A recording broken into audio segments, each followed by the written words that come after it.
Yeah, hopefully the sun will shine on whatever team you, the audience member, yes, you specifically. Hopefully the sun shines on you, whichever team you want to win. I won't say which one, because I don't know who you are, or even if you have a favorite in this matchup. It's okay not to.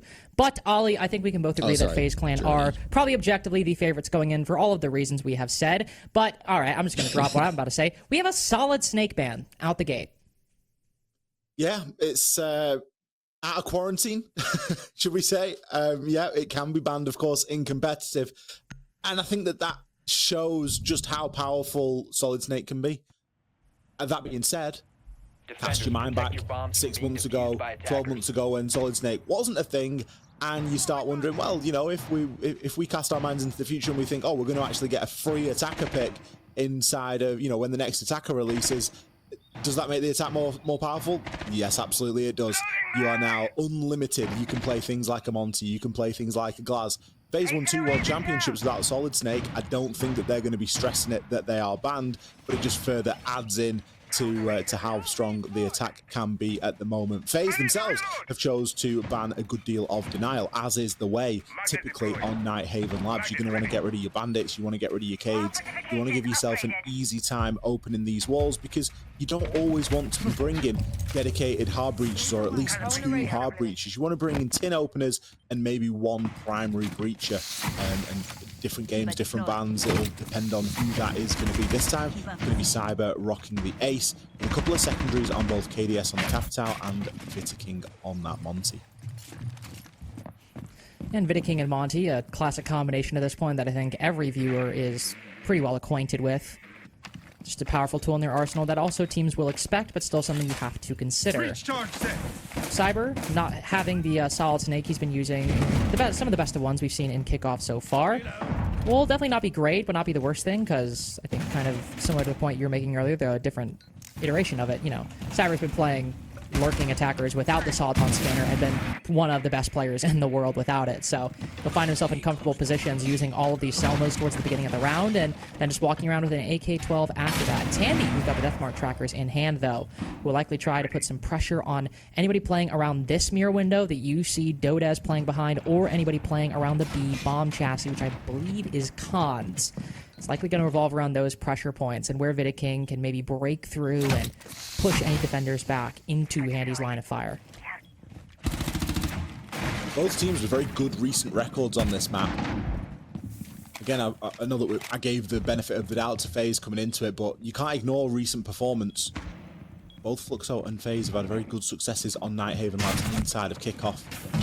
King going to be dealing with a little bit of barbed wire here as he tries to get himself in onto Catwalk. He will, of course, have the Azami to deal with. One of the downsides of prioritizing getting the walls open is that you are going to leave an Azami open. That is going to be played inside of Catwalk with the conjunction of the mirror window. It makes a bit of a labyrinth. Those Toxic Babe canisters are certainly going to slow down this FaZe attacking push right now. KDS will make his way in from below and we try to deal with some of those Kiba barricades and assist King clear the path, so to speak. Control so far for FaZe is looking good. They've got themselves into Warehouse, they have IT Breach open, and they've still got 50 seconds. Pacing as expected at the moment, and Fluxo, they're dropping off at the right times as well. They've got the mirror windows to lean back into. They can afford to just play a little bit further from the back, but that opening kill from Cyber could change things. Gets down in the process, but FaZe just flood into the side afterwards. Souls with 2 pushing on through the smoke. Dodez can confirm the kill onto the downed Ace, so it's only a slim advantage for FaZe Clan, but one in which they take control of the A site, at least directly. Some opportunities for Dots or Palu to contest. They spot KDS crossing, just tucked on the opposite side of the doorway. Dots with a shotgun will find the 3rd kill for Fluxo, w7m. But as there's coverage and King gets the diffuser down, got a full shield on the Monty, and with no impact grenades, it's low HP, but King has been in this position so many times. I've seen him do it on this exact site in particular. Surely he'll be able to pull Dots back deeper and deeper into the site. Just sees him for a second, peppering him with shots so close. Just one more bullet necessary.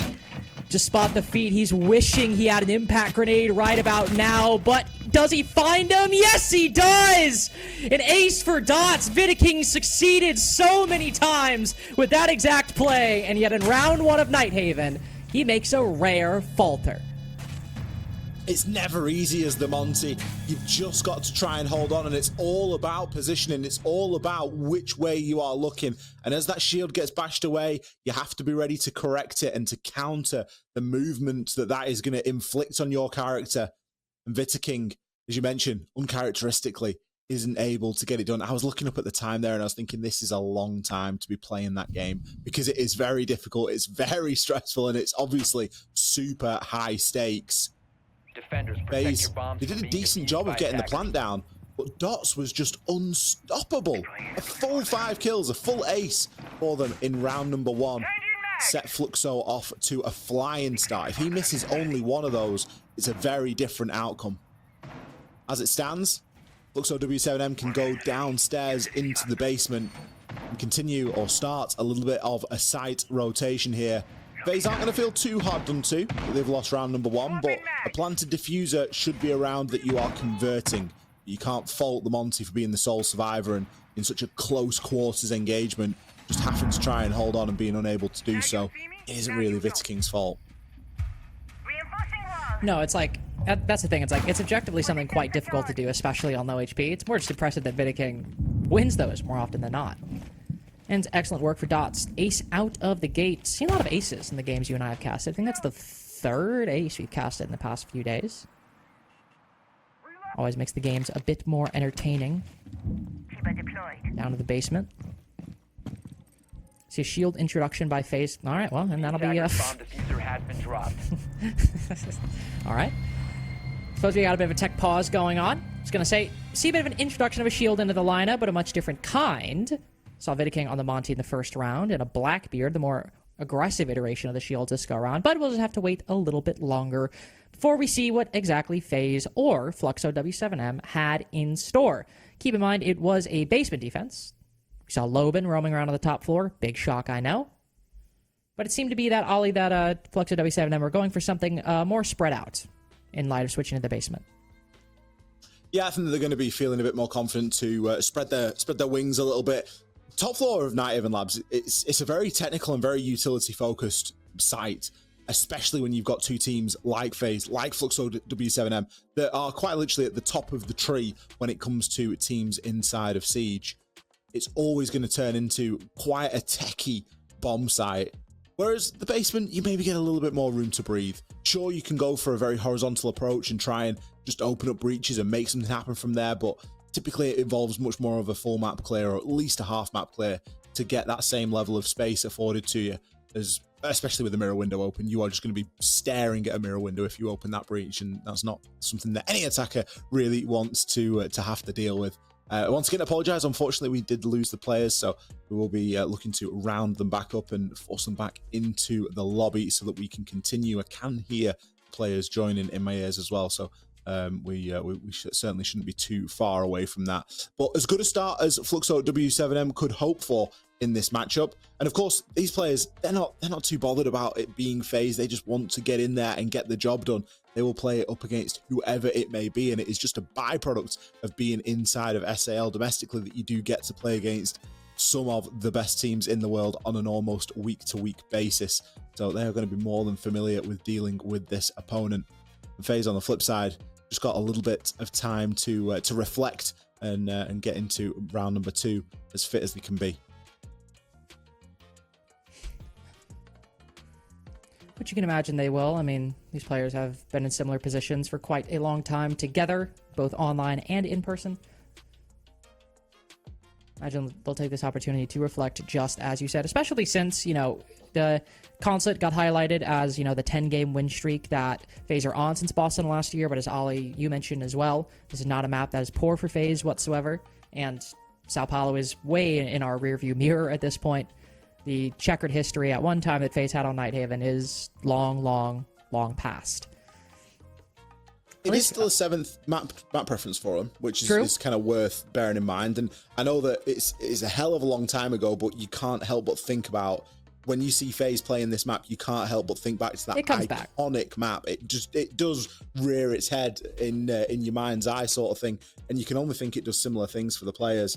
For Fluxo, it's top pref. It is their most preferred map, but they're only 5-5 on it. So you can kind of take from that what you will. I would then throw that into being a very middle of the pack preference, or at least middle of the pack performance map for them. I'd probably agree with that as well. I mean, especially in terms of performance, like, even if they prefer it a lot, if it's a bit inconsistent, sometimes you have that weird thing. I remember heard Nick talk about this like years ago. I think it was on a stream about how they'd be playing in scrims and they'd be like, we're most comfortable on this map, we're most comfortable on this map, and then they look at the stats, it's like, oh wait, we actually suck on this map. Like, even, like sometimes those two things aren't always the same thing. And Nick's point was a different one, the one I'm making right now, but it's like, even if you have like kind of just an okay record on the map, if it's the place you feel most comfortable, like, that can be entirely independent of your actual record on it, and that's worth keeping in mind. You obviously have to approach the other issue, but especially in recent history, bringing in somebody new, especially a new IGL as well, that, as Jesse mentioned, is trying to implement a new system. If one roster change has got to be made that can trip things up, it's going to be the IGL change. And so, might be their top preference, but of course, things can always take a little bit of work to iron out whenever you make an important change like that. Back into the game, though.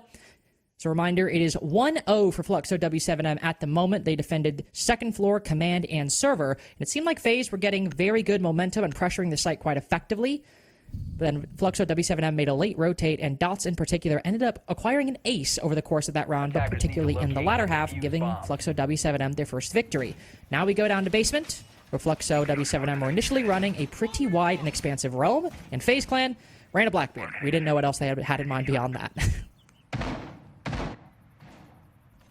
Well, they're running a Blackbeard again, so we'll at least get to see that in play. There are going to be other similarities as well. We've got the Yokai. Palu going to be rocking that Echo.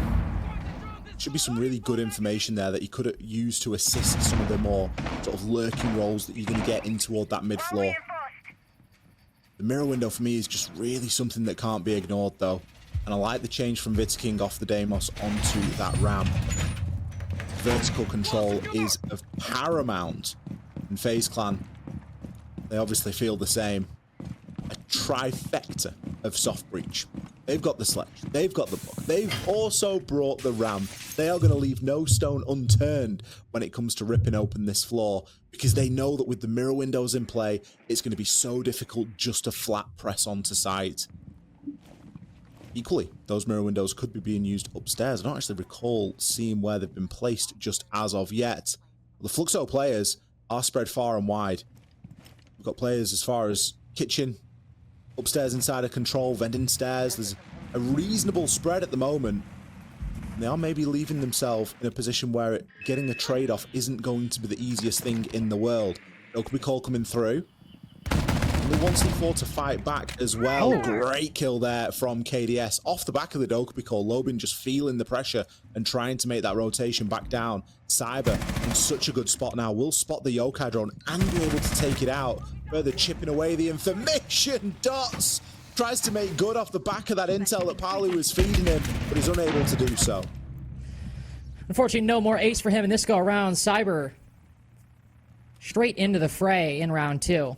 KDS waiting outside, holding a cutoff position, but moving into the building just from Aqua Stairs. Gets a clean double kill. Cons and Dodez in a difficult position right now. The latter still upstairs. Dokubi call goes out, but I was about to say, mainly because they're focused on a different position, but especially with the boogie drone, they are not going to be able to hear that call ringing in the Azami's pocket from across the map. C4 goes out, trying to maybe gamble on something, but won't find it. A minute 10 seconds FaZe have to work with 5 bodies left alive.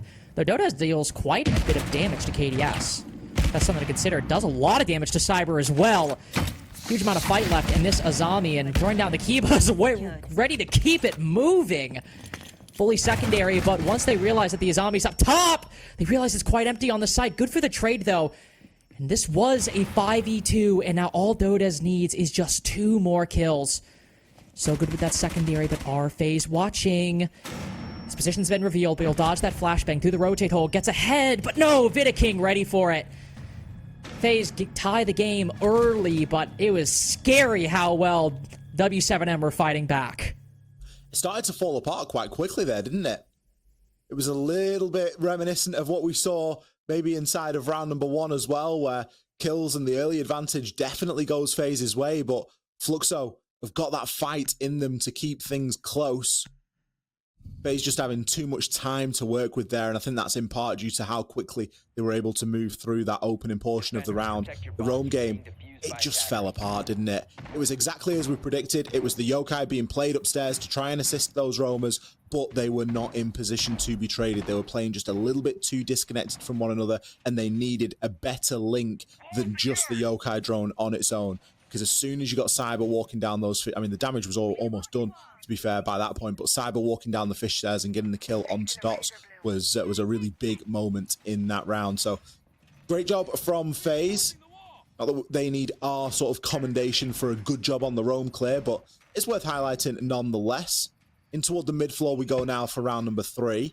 Fluxo still going for this sort of mirror window and C4 lineup, but I'd maybe like to see them double down on it a little bit more. Obviously, Cons is going to try and play from below, and I imagine he's going to reinforce downstairs as well to give him that little bit of surety. But at least for the meantime, he's going to be just inside of storage, but he does have the hatch open, so you can only assume that that is set up ready for him to go down there. But FaZe are going to know exactly how they want to try and deal with that.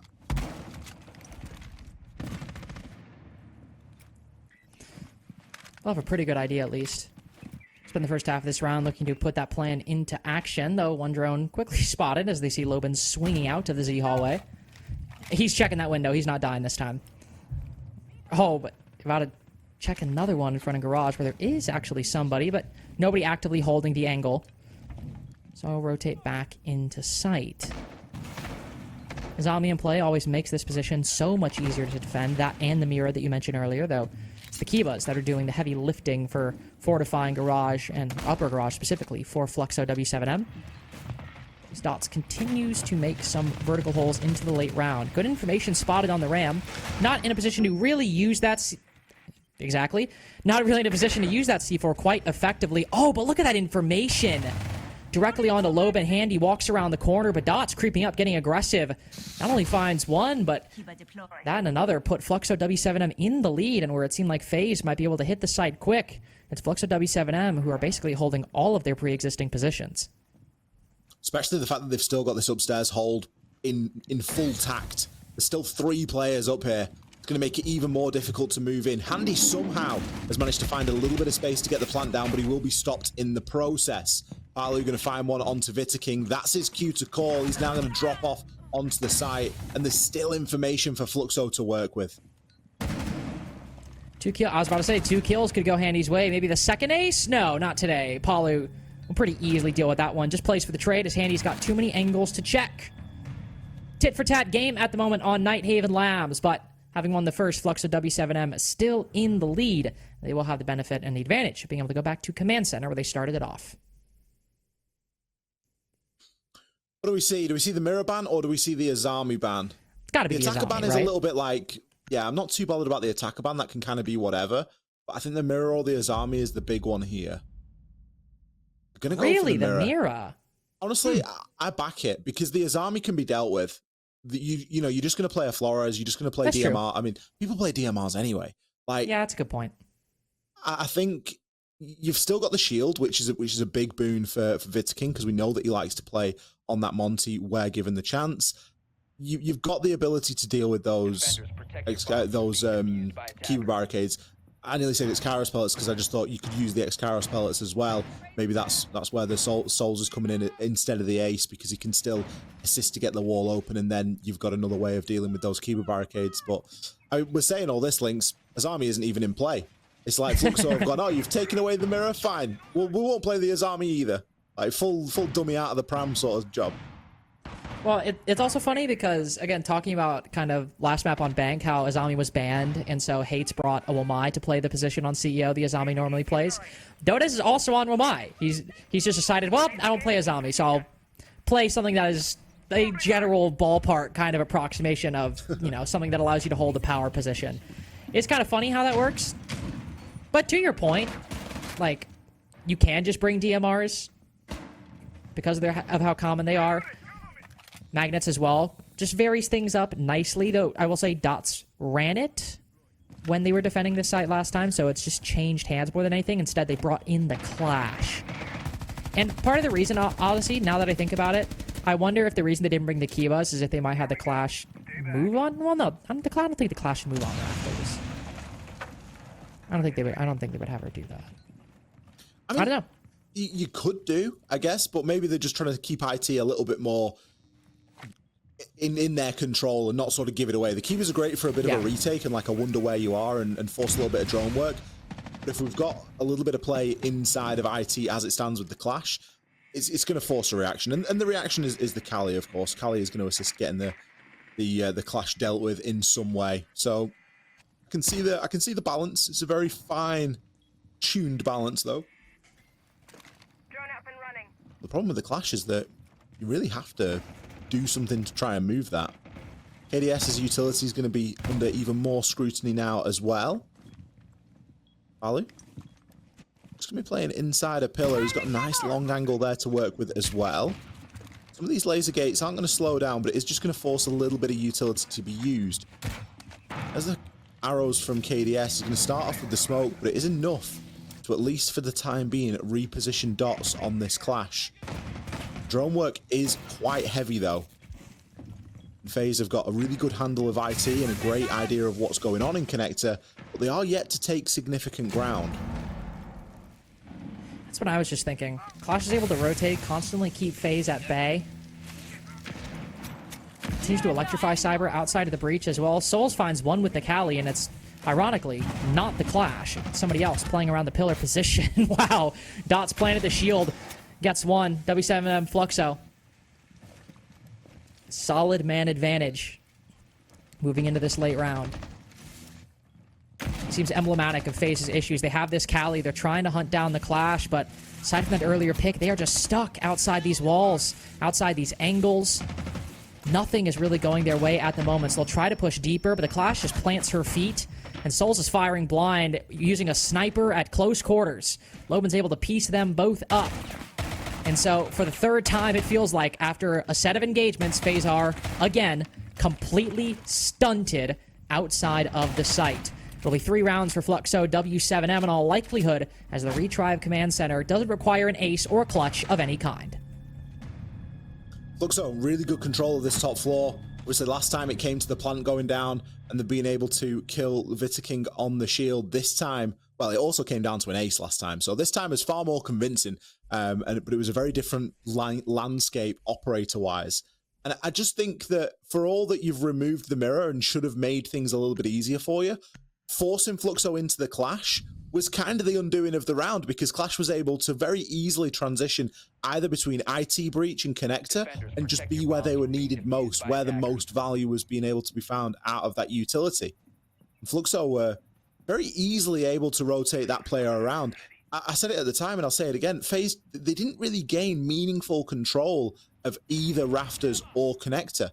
They were occupying it for a very brief time, but it was for a gunfight that once it came, they were losing those gunfights. So a little bit of action maybe on the fish side of things, and just coming up with a third dimension to that attack could have been quite useful, because that sort of pincer move that they were attempting to pull off didn't really work out all too well. Fluxo now firmly in the driver's seat here on Nighthaven Labs, and FaZe, our best attacking team inside of SAL at the moment, are looking, well, a little bit lackluster, having only won 1 out of the previous 4 rounds played. We're in the 5th round now, so there is chance here for them, but they're going to need to pull out both of these, round 5 and round 6, if they look to walk away with an even split. Worth pointing out, by the way, that FaZe have also got every single opening pick so far this half and have failed to convert it so many times, and big reason we've seen, there's this massive counter swing from Fluxo w7m in the early game. The past 2 rounds, FaZe get the opening pick and immediately 2 Fluxo w7m players swing and get 2 kills of their own. Makes it very difficult to get set up and get all your proper positions that FaZe are so good at when Fluxo w7m are kind of doing what Jesse said, which is take a page out of the old strat book and get really active against FaZe and never let them get quite comfortable even when they have an advantage. And if you look at how that might apply to this round, like, sure, you've got Dodez up top. You've got this Clash moving around the middle. I mean, even Loban ratting in on the top floor. But if even one of these positions can work, you've got a great chance at worst, burning a lot of time and maybe even getting a flank kill or 2, even if something else works for FaZe elsewhere. F-Naught's going off will stall Souls' entry into the kitchen just a little bit. Retracing some of the steps the Clash had walked just to A few seconds prior, it felt like, but Palu's already dropped down the Exo stairs, has moved back towards the site.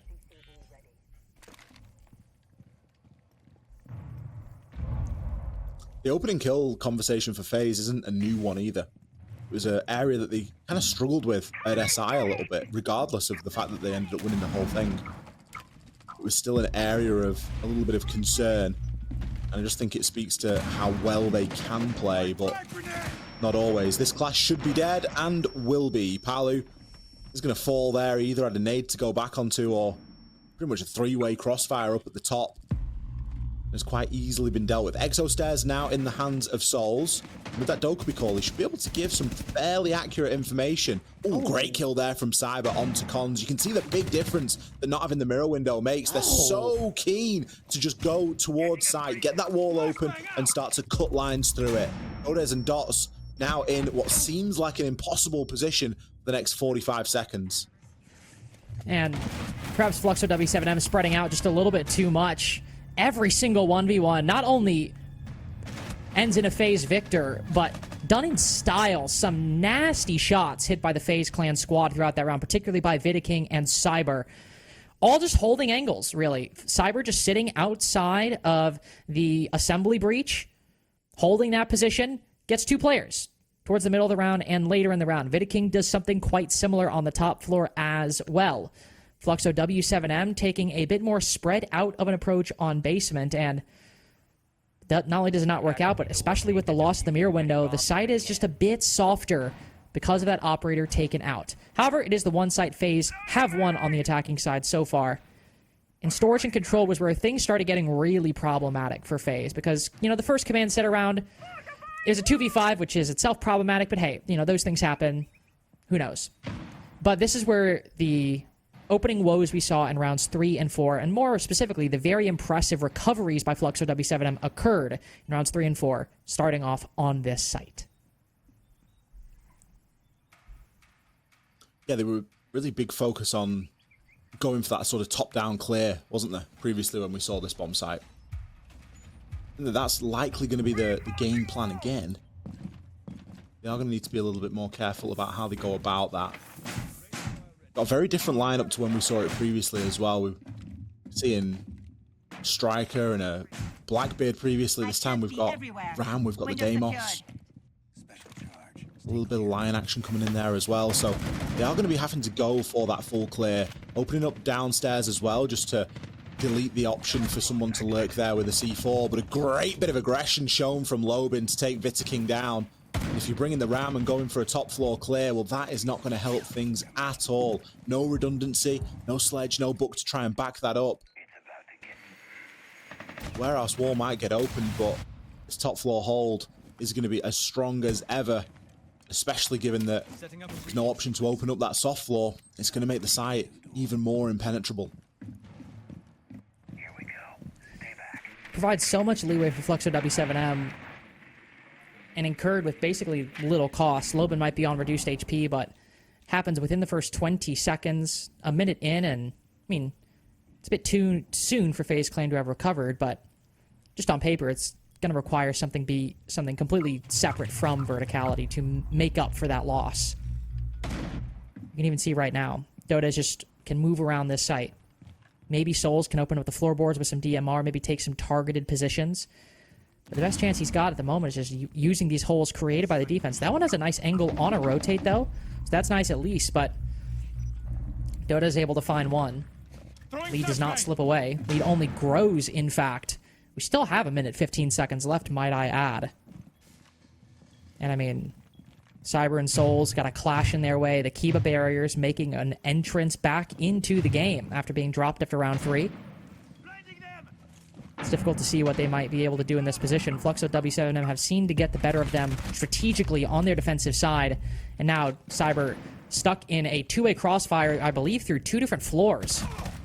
And I think that just goes to solidify how difficult this was always going to be for FaZe after the initial loss of Vidiking. Able to find one. Thinking around the 90 hallway. Flashbang goes out, but has to reload. There'll be a brief moment for Lobin to recover. Let his eyesight come back. Falling back deeper into the generator position. Though Cyber does have his cutoff covered because of the breach he made earlier. Instead, he'll drop down the hatch. Into the site, spotted by the BP. Only 17 seconds left in the clash, right in his face. Player down below. Oh no, sorry, up above with a C4. We've got a 1v2. But again, with the clash in play, you see the impacts going out into the right spot finally. And that should be the end of Cyber. And indeed, the end for FaZe Clan's hopes at coming out of this with a winning half. I really thought he was going to perish there to the slow and steady burn that is the Clash Electrics, but it wasn't to be. Fluxo making a really good go of their first defensive phase here on Nighthaven Labs. It's one way of starting for them, especially given FaZe's sort of prowess on the attack. I think you can be safe to assume that everyone was maybe expecting a little bit more from them there, Lynx. I believe we're on our own for the halfway point this time. So we're gonna yap our gums about what we've seen and what we might see coming into it. But I think big highlight for me, Lynx, just almost a little bit disappointed from FaZe. I feel like their attacks have been sort of bigged up a little bit more than a 2-4 split. Well, I also think it's always tricky to just kind of like look at those statistics because, I mean, you know, don't get me wrong.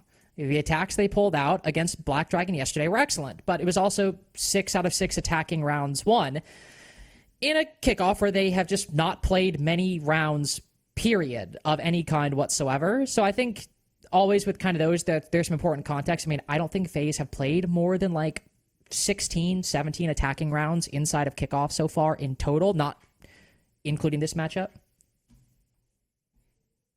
Yeah, so small sample size is what you're saying. Yeah, essentially. Small sample size. I mean, agreeable. Agreeable as well. I think. I don't know. Let's cast our minds back. I mean, still an above average attacking win percent over SI, which obviously you can kind of reference for this FaZe team, given that they haven't made a change. So even if you're not looking at kickoff on its own, and even if you're going to sort of register a larger sample size there, I think you could still say that there was maybe opportunities there for them. I certainly think back to some of those rounds where they maybe had an advantage and it was looking a little bit dicey. And definitely. Especially given that they were able to get the opening kill in so many rounds. They got the opening kill in all but one of those rounds. So definitely cracks there. And Fluxo w7m knowing exactly how they want to try and exploit those cracks. They've been left in a very good position here.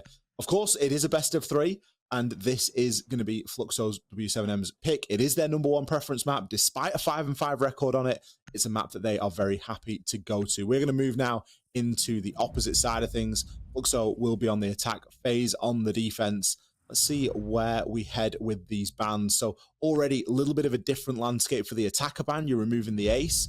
FaZe wanting to make it a bit more difficult to try and open up those walls. And likewise, Fluxo w7m wanting to make it a bit easier, getting rid of both the Cade and the Bandit. Which is a sensible start for FaZe Clan. Well, for both teams, to be honest. I mean, especially getting rid of that double hard breach denial, it's always going to be something you'll want to do. Attackers need to On locate and defuse maps specifically like Clubhouse and Nighthaven Labs. So, sensible start.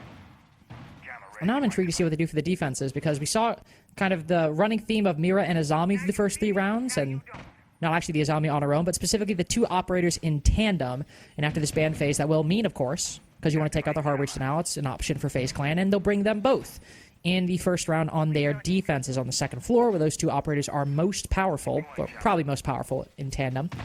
But I am intrigued that we have a Pulse make their way into the lineup. We saw this once from Fluxo w7m, but it was on the first floor site, where you can kind of look up into the second floor, gain some information there. KDS picking the Pulse while being on the top floor side is interesting. Could likely try and rotate down later, deny the plant in the late round with either the C4 or the shotgun, but not something we always see for this particular site.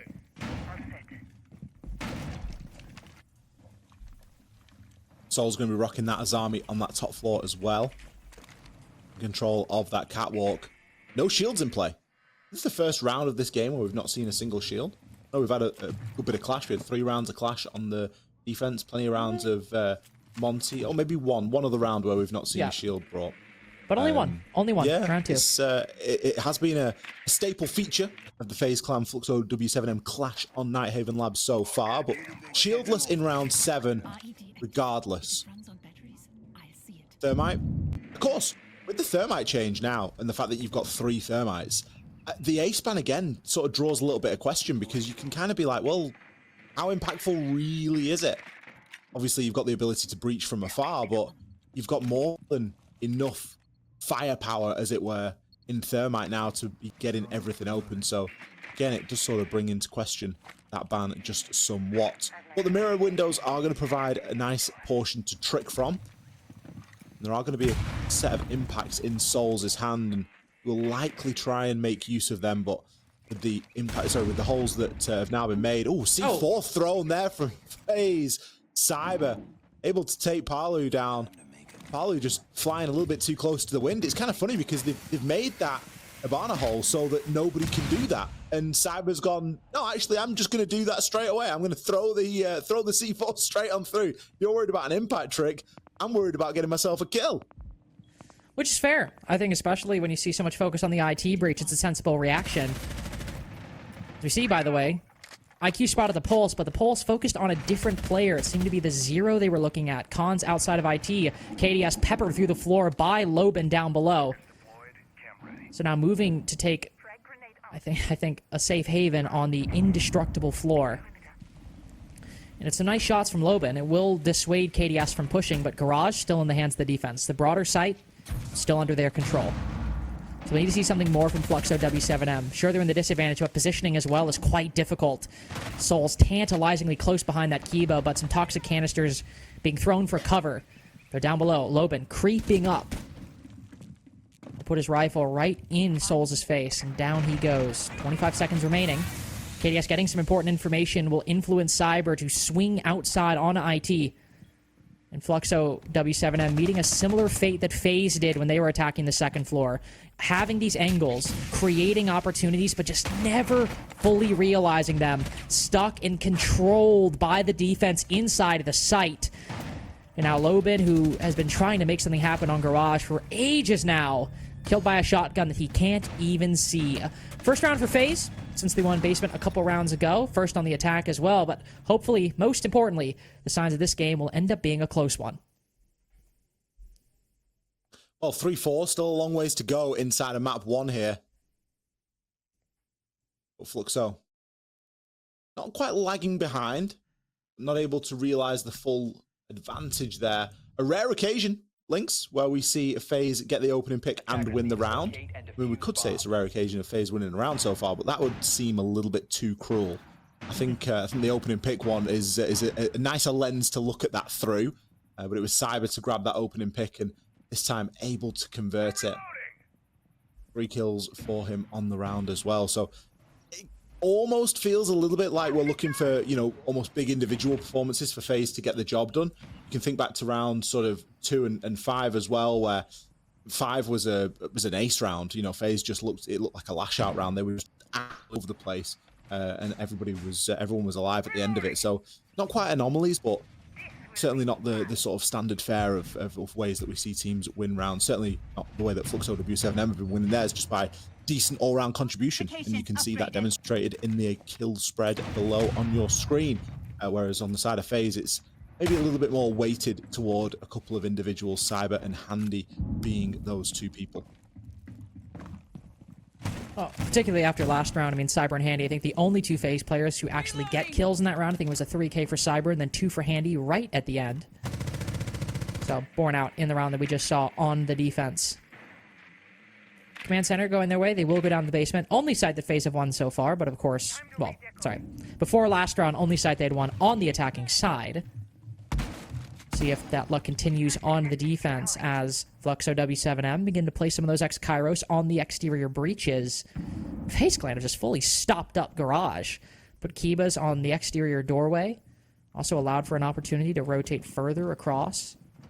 The hatch open up to fall back should Fluxo w7m aim to take the site very quickly. Monty dropped in Freezer, though nothing open just yet. You can see the possibility of a quick push manifesting by Fluxo w7m. Loban needs to create a bit of a wider opening, but you see the Ying with the shotgun already prepped, the breach already open. The seeds of something are being sown by Fluxo w7m. Dot's going to be moving through the map now on this Monty. Cyber in a good position here, and with a C4 ripped and ready. Not sure how much info he's got, but he's going to send out the C4 regardless. Dot's put to just a little bit less than half HP. And his location well and truly known now. A couple of foot shots, and he's going to be a goner. Cyber doesn't waste any time whatsoever. As soon as the Grismot's detonated, bam, he's in there. Kind of reaction you want to want, especially with KDS. Ooh, following up quite nicely, but Loban ready for it. Pre-fire on the opposite side of the mirror. Cyber betting that he'll blink. That's incorrectly. Brief pause. Not inside of Z, though. It's on the bottom of Aqua. Handy firing quite a few shots down range, but will fall back. Don't want to abandon Souls. Want to try and keep this tag team alive, especially with the important cross they have covering the barrel's staircase. It's Loban who's on the opposite side of that. Diffuser not in hand, currently outside of the breach on the opposite side. Loban as well. Not with many friends at the moment. Will take one. Great pre-fire, but sprints directly into Souls, who's ready for that exact situation. Paul used all of his Yin Candelas. Nothing remaining. Nothing remaining on the side of Fluxo. W7M whatsoever. 2 in a row on these defenses for FaZe. Looking like this is by far and away their better side. FaZe have seemed to come alive over the last couple of rounds. Leveling it up, excuse me, to 4-4. Is this a sign of things to come here? Are Fluxo going to start to capitulate under the pressure? And FaZe on the defense being a little bit too much of a force to be reckoned with. Still early days. I think we can throw a little bit more weight into the map choices for this game in particular. We can quite safely assume that this is w7m Fluxo's map preference of choice. Is their number one preference. So they are going to be looking to walk away with a win here. Consulate, of course, for map number 2, and Chalet, should we require it. We get all that way. I think Delirium is the only option. But for round 9 at least, we're going to be headed once again into that mid-floor. This is a site that, you know, FaZe really did struggle with on their own attacks. The mid-floor was somewhere that they attacked into twice and failed to attack into quite spectacularly, to be perfectly honest with you.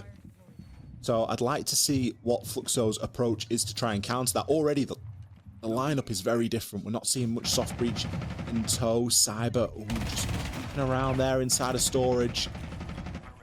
Some intent, but more just a lucky roll of the dice to see if he could pull something magic out of the hat there, but it wasn't meant to be. Not at this moment in time, but with the way these defenses are going, not the kind of thing that is necessary for FaZe at the moment. They've started off well with these opening picks, and they've come at later portions of the round. So the slower game has been the correct one for FaZe Clan throughout these first couple defenses. Fluxo W7M, on the other hand, trying a little bit of a different approach, bringing in that Blackbeard. Looking to open up the IT breach, get control of this lane on the top floor. You don't necessarily need to take it outright afterwards, but just hold that angle and deny it as an option for the defense. Make them take a fight against you if they want to try to retake and contest those vertical angles. Also creeping out to the exterior of command center, or control, excuse me. And so as they move in closer, FaZe Clan will start feeling this pressure, especially with the Blackbeard outside of the breach. You can't help but wonder when this is going to pop off. As the boards break in front of Handy, instead the Blackbeard goes back on the rappel.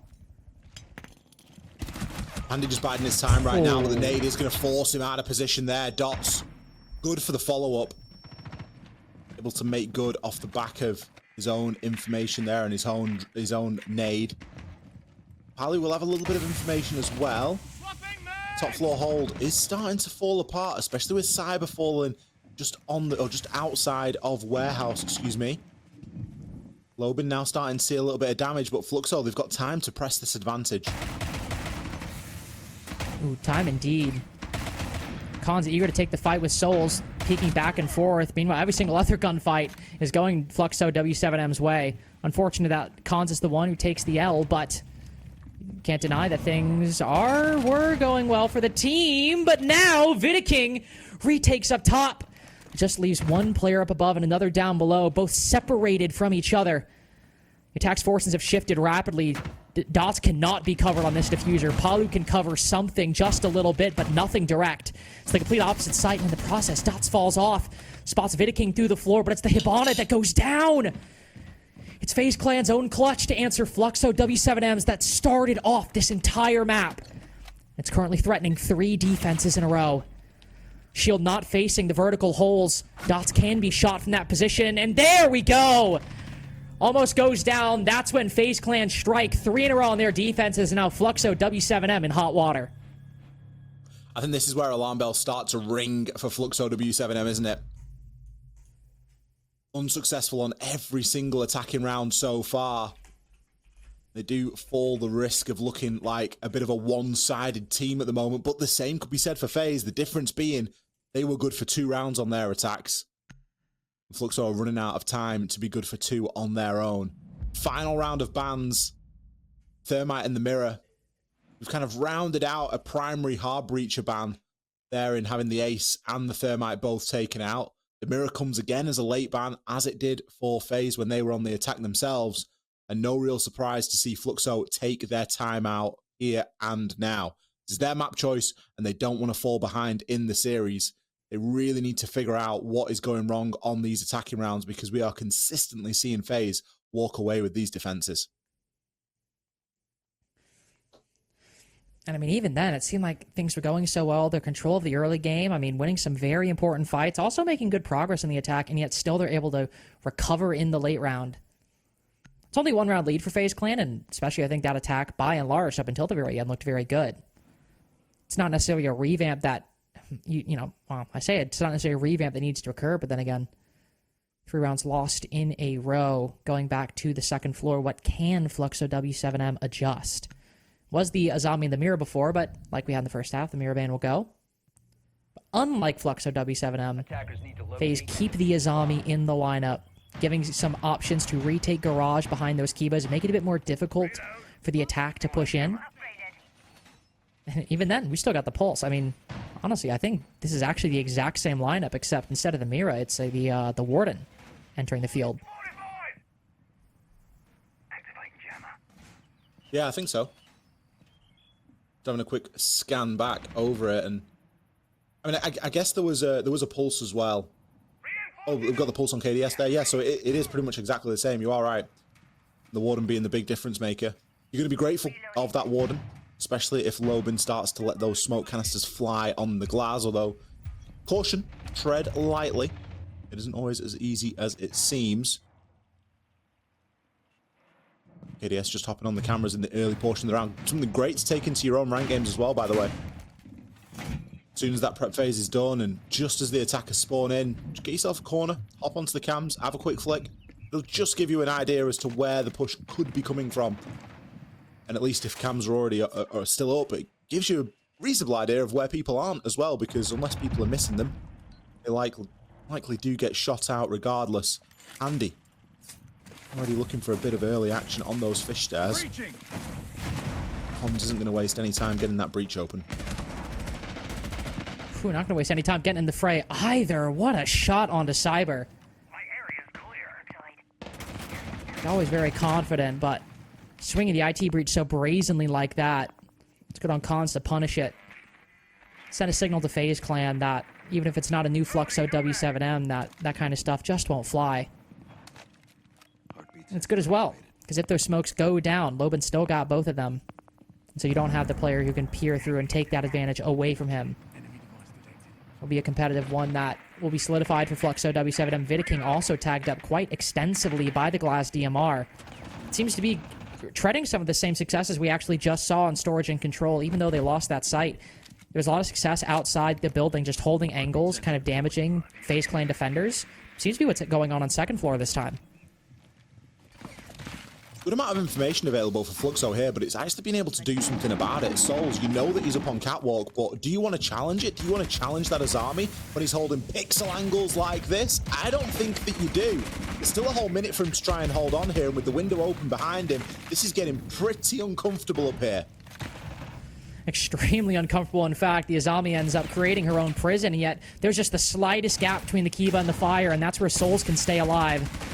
Struggling, especially through the smoke. Keep in mind, depending on where they are, Lobin could get this. Barbed wire actually kills the glass! Souls saved by secondary utility. It seemed like that might have been the end of him. Handy looking to rotate up as the site's been completely ceded to the attack. And again on this long angle, how is Soul still alive and having this kind of impact? Straight around the corner, a handy catches Cons. It is all falling apart for Fluxo. W7m as control of the diffuser is in the hands of the defense. 8 on the floor. So Polly with one in pocket can maybe throw one at one player, especially handy tucked in the doorway. But they've done so much work with so little, and a shotgun around the corner might still be too much, even in that small gap. Sends it down the long hallway. It doesn't get anything. There it goes. 4 in a row for FaZe Clan, and another come-from-behind victory. This is the thing about FaZe. Like, you doubt them for a second when they have a poor or below standard attack phase, and then they bring out a defensive masterclass like this, and you just think, in your head mentally, you're like, I'm sorry I ever doubted you. Like, I'm disgusted in myself that I doubted you. You know, it's so good to see. Handy was like, I've never seen anyone run that quickly for just to control a diffuser that was on the ground. But recognizing, look, we've got the kit down. We need to go and play this. That's now our new win condition. How Soul stayed alive, God only knows. Everything was fighting against him there. He had pressure from the window, pressure from downstairs, 2 Capital fire arrows, and then about 2 steps of safety on the catwalk that he could operate in. He somehow manages to get the kill onto the glass, or at least do enough damage to the glass that as soon as they hop in and hit the barbed wire, bang, they're out of the equation as well. Really impressive stuff from FaZe when it matters the most. And Fluxo, now having used their tactical timeout, are going to be left wondering what the hell they do from here. I mean, it's difficult, even from a strategic standpoint. You know, it's easy to write off, you know, kind of a clutch that we saw in round 9, but when it happens 2 times in a row like that, and especially because of what is just arguably an act of God event, being Soul surviving on rafters, like, what do you do? You can't change anything about that. You can't change what fate had ordained for that situation. Like, you can't fight luck. And that's not to say that Souls was entirely lucky. He had to get those kills afterwards, but that inciting incident, that fire just being slightly too far to the right, and that Kiba being just far enough back to give him a space that not only kept him in that middle, but covered as well. I mean, even then, small things like the movement working against Lobin, the barbed wire keeping him in that line of fire for a lot longer. Just so many things had to go right just to get Souls out of that situation and give him the opportunity to win it off skill. It's really impressive stuff, but like you kind of, you know, you ask the question, like, what do you do? Like, I don't know. Like, it's hard to counter against that. I mean, it's 2 times in a row now, though, that where FaZe were struggling to convert those opening picks 2 times in a row. Cons has started things off with a 5v4. Fluxo W7m have failed to reap anything from it. Could be the last round then of map number 1 here. Attackers dropped the diffuser. Oh, I don't know much Portuguese, but Bugo looks like a bug. But I don't know what Jojo means. Sound? I believe it's an anime. No, be real. That is real. That's a real thing. What do you want from me? So we've got I just looked up JoJo Portuguese. Guess what came up? What? The anime. Really? I did. Well, I don't know how we've got an anime bug in Night Haven Labs. I don't know. That Maybe it's a skin issue. That maybe needs some looking into. Maybe Animation. Oh, is it short for animation? Maybe. Oh, that's a good question. Or is there an is there even I like an that. animation I like bug? that. I don't know. I like that we're trying to recreate Portuguese from first principles. Yeah. Which, like, what could this word mean? Regardless, we are going to wait until all the players get themselves back into the lobby before proceeding, because that's the fair thing to do in a game of Siege, and especially when it is map point, excuse me, for FaZe Clan right now. Fluxo might be glad of a little bit of a reprieve, because let's be honest, for the last, 5 rounds, nothing has gone their way so far. It's been a bit of a dire attacking half, I think is fair to say. And again, one where we're seeing that opening pick for Fluxo w7m not be converted in rounds 10 and 9. Cons was good for the opening in both of those, and FaZe have fought from behind. FaZe have sorted theirs out a little bit, it's fair to say, and we need to credit that where it's happened. Cyber and King both getting the opening picks in 7 and 8, and FaZe still being able to convert over those rounds. But opening pick or not, FaZe have just looked a little bit unstoppable, a little bit scary on this defensive side. I think the any fears and any sort of questions that we had from the attacking phase have certainly been put to rest now that we have seen a full side, or at least nearly a full side of Siege. There is still chance for Fluxo w7m to get themselves back into this game, but it is going to require them winning the next 2 rounds. Otherwise, it is going to be a FaZe win.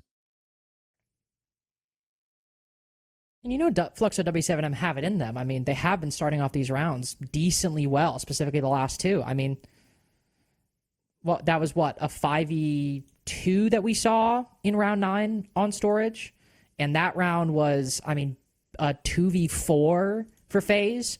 These are rounds that are unequivocally Fluxo w7m's, it seems like, until there's a massive recovery by 2 particular players on FaZe. But there are still plenty of good attacking moments preceding that, whether it's creating good pressure, getting the right amount of control. It's not a half that has been unwinnable for them. In fact, it could very well be a possibility that this is, you know, a 2-2. You know, FaZe get the first 2, Fluxo w7m follow up with the second. Just given the situation we're in, that allowing those recoveries has ended up costing them in such a key moment. Yet 2 rounds to come back. This isn't like an NIP low situation. It feels a lot more doable. There are a lot more moments to look at for Fluxo w7m that make you feel that when we inevitably get back in and FaZe load up tank and assembly like they had picked, makes you feel like they have a much better shot. Though, I suppose to counter my own argument, Ollie, that is one of the sites in which they struggled quite a bit, especially around a mirror setup on the middle floor that I guess they won't have to deal with anymore. Yeah, the mirror has been removed since, hasn't it? I'll be honest, it's maybe a little bit of a talking point now. We've got a bit of downtime. We can maybe go sort of on the track, but off the beaten track.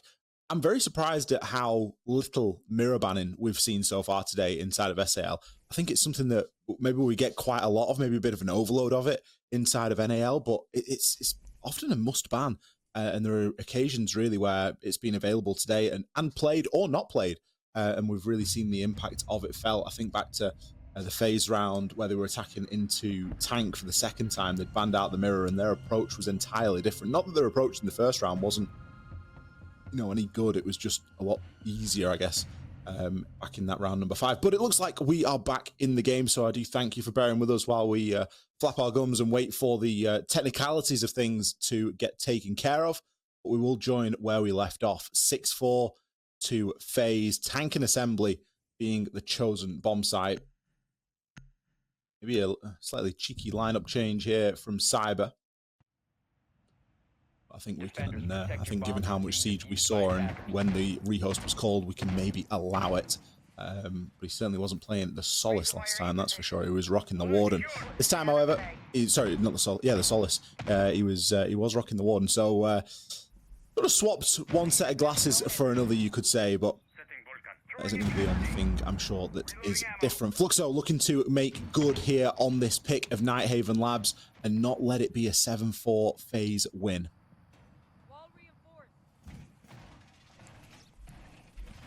And just a few seconds from seeing what their idea might be to make that happen. Deimos and Dokkaebi both entering the field. The Ram as well, though that one is pretty obvious, was going to enter the field at some point. Boogie drones being what they are, and basement being the site that it is. But a much looser setup, I would say, on the attack than what we've seen so far. It's been a lot of hard breaching, you know, some shields as well. But, you know, I'd say Capitao has obviously been a mainstay like he is here, but this is the first real time on this half that we've seen, you know, Dokkaebi and Deimos. In fact, I think it's actually the time we've seen not only both of them at the same time, but I think both of them at all. So you can see that Fluxo w7m might be taking a bit more of a lurker approach to this, or at the same time just trying to increase as many possible avenues of information which they could possibly get their hands on. And with Handy roaming on the top floor, Cyber on Solus, a very common roaming operator that he likes to play. Soul's also upstairs. It's pretty evident why all that information might be necessary. We have some time. Info is the aim of the game quite often. I'm not sure that anyone knows where KDS is right now, though. Cyber, just jumping into the Solace scanner just to see if there's anything that you can glean from that information. Dots, decent drone of the site is going to be able to call it as majority clear. I mean, we can see from the outlines that a lot of these FaZe Clan players are going to be off-site and roaming. Souls looking to try and burn a lot of time and a lot of utility with these Kiba barricades upstairs. Got a C4 ripped and ready as well. Andy, unfortunately, is going to swing and miss with that, but it'll be KDS to pick up that opening kill, and that has been such a key factor in these last couple of FaZe rounds. But look at this. Khan's down below halfway, 3/4. Plant's already down. He's just crept on in off the back of God knows what as we've been focused on the top floor. You can see Dodez stoic, clearly ready for this play. A fully well thought out plan by Fluxo w7m that nobody saw coming. Dots will fight back, level things up as that plus the post plan certainly gives them the advantage. KDS running back in, looking through Animus as another drops in front. Souls with the Deagle finds one, maybe the second, just around the corner. Spots him on the quick peek, can't get him on the spray. And so as KDS falls back, flames erupt in his face. It's a tight game, but low on time, and flames covering the diffuser. There is nothing for FaZe Clan to do. What a beautiful play by Fluxo w7m, and they are just one round away from OT. Fluxo saw a gap there, and they grabbed it with both hands. A really good drone through the site to see that, hang on a minute, this is a little bit clear.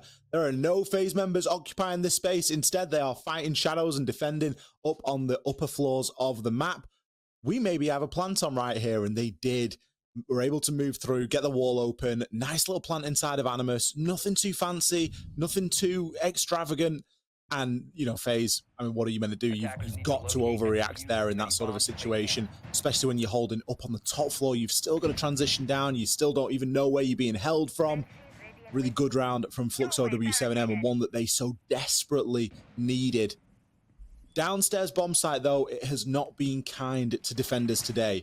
It is the bomb site that FaZe were able to walk away with both of their own attacks when we were on their side of things, and it is going to be the side where Fluxo break that losing streak that they've had themselves on the attack.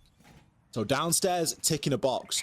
Now Fluxo w7m have got to do something that FaZe couldn't, and they have to win in a site that isn't downstairs. And so far, neither of these two teams on attack have been able to do that.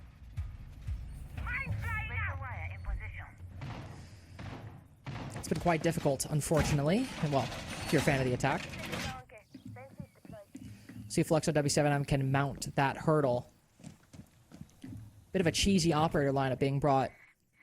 A shield, a Dokkaebi, and a Ying. Some of the most powerful features of some, all the main categories of defense. Globals, execute utility, and shields that you were talking about earlier, all the way back at the top of the show. With no Warden present for the defense, those Yings, Candelas could be quite powerful. Cyber instead, on the pulse of all operators, not something I typically see him on at least.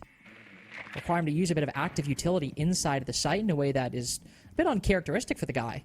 We'll see how it works out, especially with the C4. If you want somebody going for a solo rotation later on in the round to hit a C4 to deny a plant, it's not usual for him, but Cyber's a pretty good candidate. There's still a default camera alive, and that sort of thing really stresses me out a little bit. You could see Vita King was just flicking it there.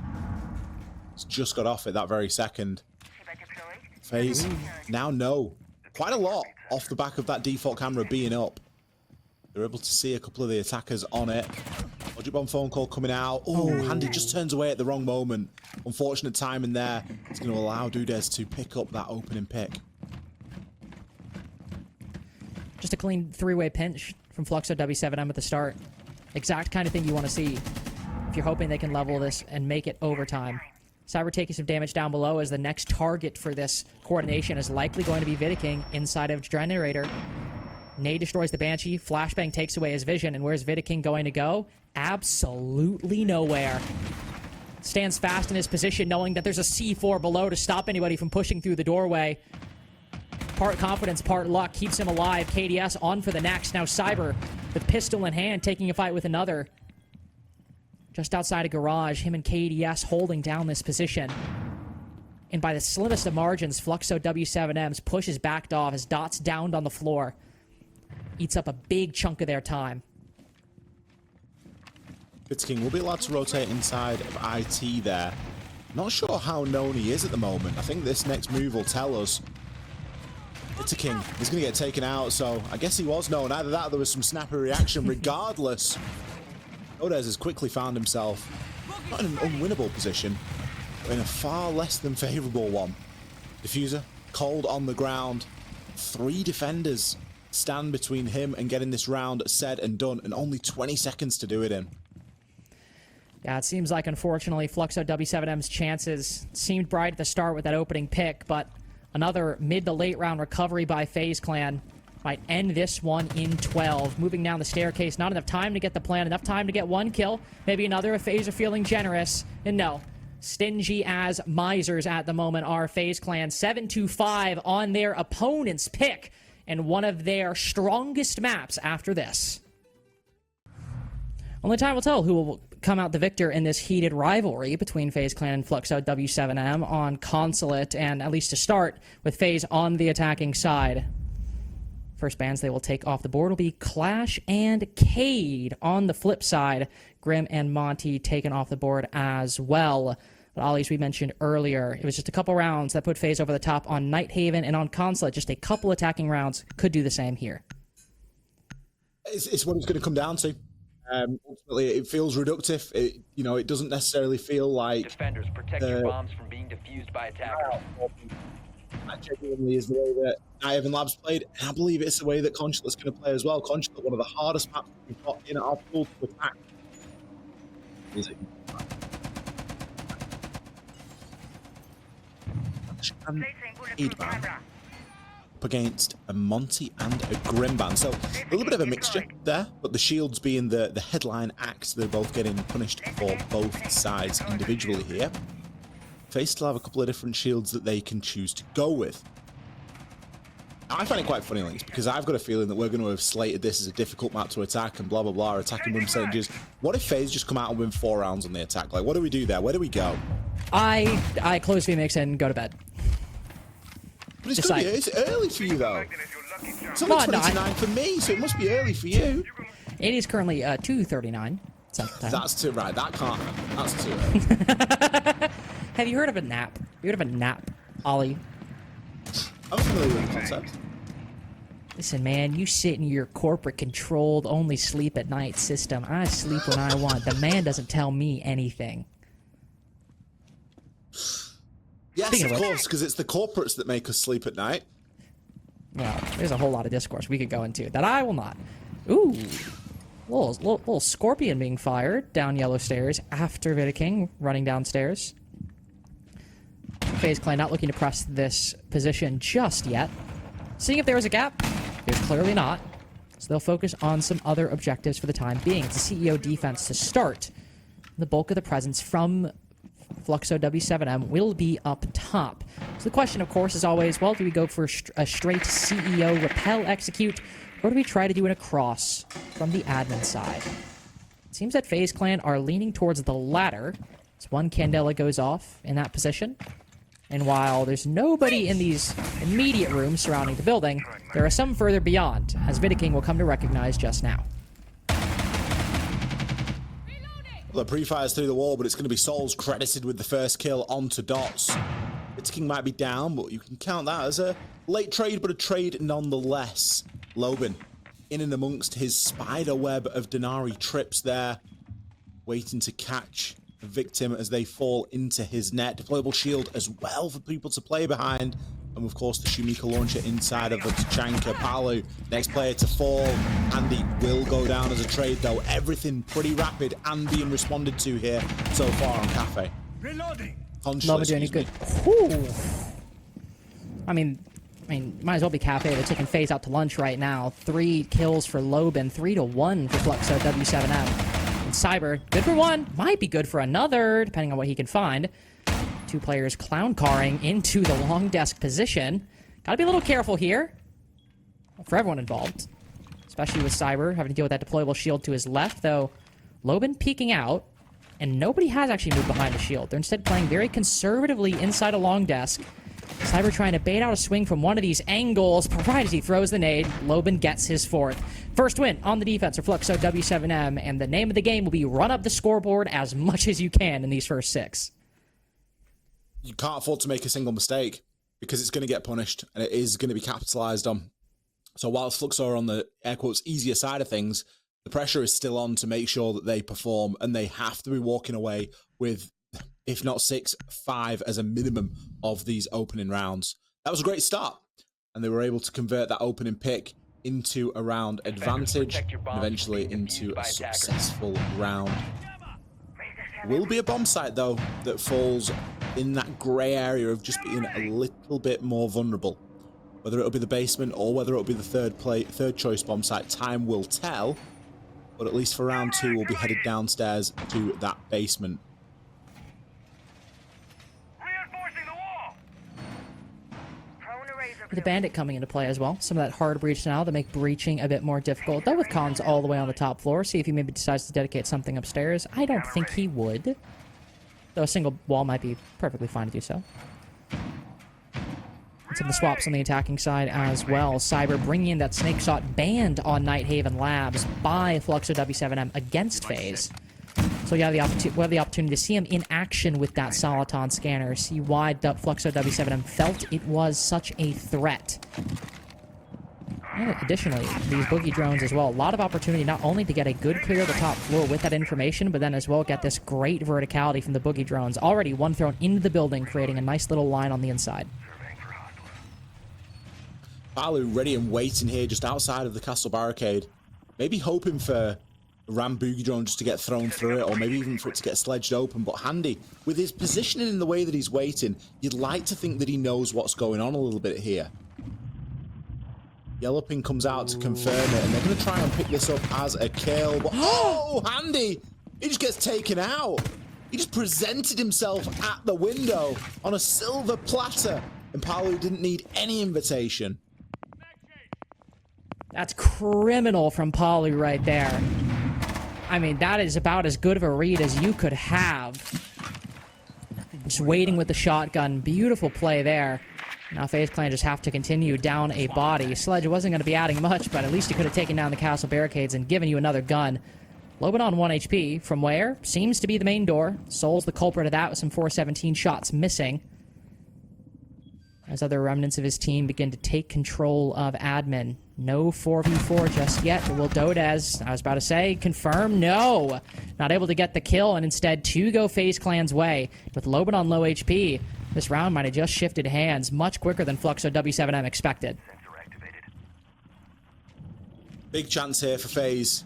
We spoke about Fluxo not being able to afford to make a mistake. FaZe also have to capitalize on these situations. Man count advantage and a very low Loban, but with a kill onto Vitaking, that doesn't make things any easier. At least now they'll know where Palu is, but they have to try and get this kill back as soon as possible. It's only 55 seconds, and I say that because we've still got players up on this top floor. And with Cyber falling, it just adds on to the pain. And KDS in a 1v2, again, there were chances for FaZe Clan, especially with that brief advantage they had. But there still is some for KDS. He's got the flashbangs, and Loban's on such low health. Also depends on how active he's going to be with this heartbeat scanner. What information can he gain, or what has already been gathered? These vertical angles will cut against the attack at this point. KDS looks to put this diffuser down. Nobody directly above his position, but Fluxo W7M could easily get in that spot. Also concerned with anybody rotating down below with that C4. KDS hears it ripped.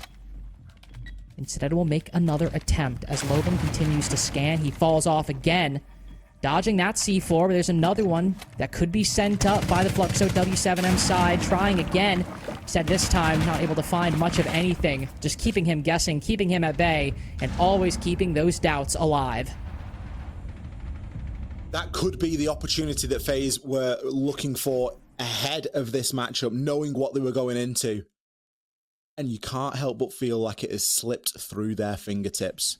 Fluxo W7M, a really good job of stabilizing there, not giving the opportunity over to FaZe, even though they had an advantage in the man count. They just weren't able to trade it back. Pauli played it beautifully.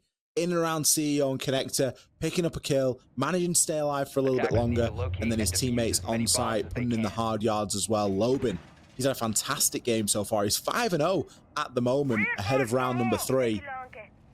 Dodes only died once. Cons only died once. There's a lack of kills for this FaZe side, and it's not... We weren't here saying that in Nighthaven Labs. They were getting kills for fun. We saw plenty of performance from everybody. It's early days here on Consulate, but it's still a little bit of an alarm bell. Is the basement going to be the weaker site of the 3 here, or are Fluxo going to make it a full 3-site rotation?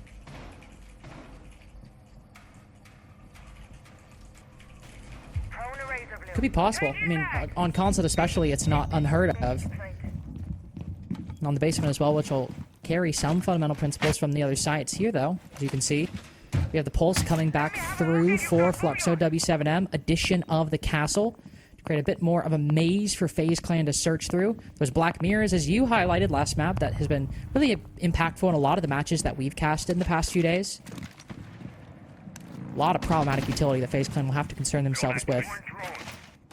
And on their side, they got the Blackbeard, they got the Snake, but definitely, I will say, for one of those rare iterations where at least a lot more big-name utility for Fluxo W7M than on the opposite side for once. Dots gathering good information over by the tunnel. We can't find quite anything just yet. Just gathering numbers, mainly. Seeing if the attack is present in this area, and if not, that kind of crosses out locations which they are not, and that narrows down where they might otherwise be. John Roan clear. And players slowly moving towards Dodes' position is of massive importance. Flanking out, finding the Blackbeard, able to tag Souls up quite a bit. Nades sent out. While Loban confirms that kill, Handy is quick on the trade. Hold on. It seems for the broader roaming presence, there's only one body remaining inside a piano. They've got him trapped in art, and KDS has shut him down. This can't be another situation where FaZe have an advantage and let it slip. They have to try and capitalize on this, but Cons just drags one back out of nowhere. Loban in a bit of a dicey position, but has the option to rotate up through the top floor of the building. Ooh, an opportunity, and shots land. Dots takes Viking down as well. That's 2 kills caught on the reverse vertical. And now if Loban can get himself back to site, this is a great position that Fluxo W7M find themselves in. Not only have they fought back from a disadvantage, but they've got 3 bodies down there to try and hold for this final push. And they've even got the heartbeat scanner getting all of this information on just 2 remaining players. Setting themselves up so well in these defenses, but a great pre-fire by Cyber. Maybe followed up by another 1v1. Oh no! Hopping on the pallets, unfortunately, denies the very angle he needed to take. And while KDS gets that trade, just a 1v1. Switch to the pistol. Surely this man is not out of ammo. Now he'll have time to reload. You know, Loban's far enough away to let that happen, but taking the aggressive line, gives it up soon after. That was his last flash he just sent out. So it'll be a raw 1v1 for KDS. Slowly creeping around the corner. Only 6 shots for Loban. They all need to hit, but only one matters. It's KDS instead! First attacking win for FaZe Clan, and a 1v1 to do it. FaZe weren't going to have the wool pulled over their eyes 2 rounds in a row. They needed to clutch that one out, and they were forced to do so. They had an advantage at around the halfway point in the round, but Fluxo on that reverse vertical, just the sheer determination to challenge onto some of those angles, not something that you always see, but they were able to drag it back. It was really all on Loban. Don't forget, he started that little loose pasture of play all the way over inside a Visa office, was able to rotate all the way through the top floor of the site and then get himself back down. Was in the right position, in the vicinity, just not able to land the shot. FaZe are going to choose the start of round 4 to take their tactical timeout. Don't forget, we always get the halfway point one as well, and with FaZe recognizing that they are very good on the defense of Consulate, probably thinking there's no point saving it. We may as well use it now and see if we can get ourselves a favorable split here. And it makes sense, again, with that halfway point coming up, you'll be able to game plan for the defense pretty effectively. And if this ends up being a close game like Nighthaven, you don't want to waste this opportunity, especially since that round just came to a 1v1, as Ali just kind of dissected. So FaZe Clan, now that it has ended, they will get to retry an attack on CEO. We'll see what they change, especially as they opt to take down the Pulse for Fluxo W7M. Probably an unexpected but consistent pick for Fluxo W7M going into this map. Didn't think that would be you know, present in 2 rounds, let alone banned by FaZe Clan.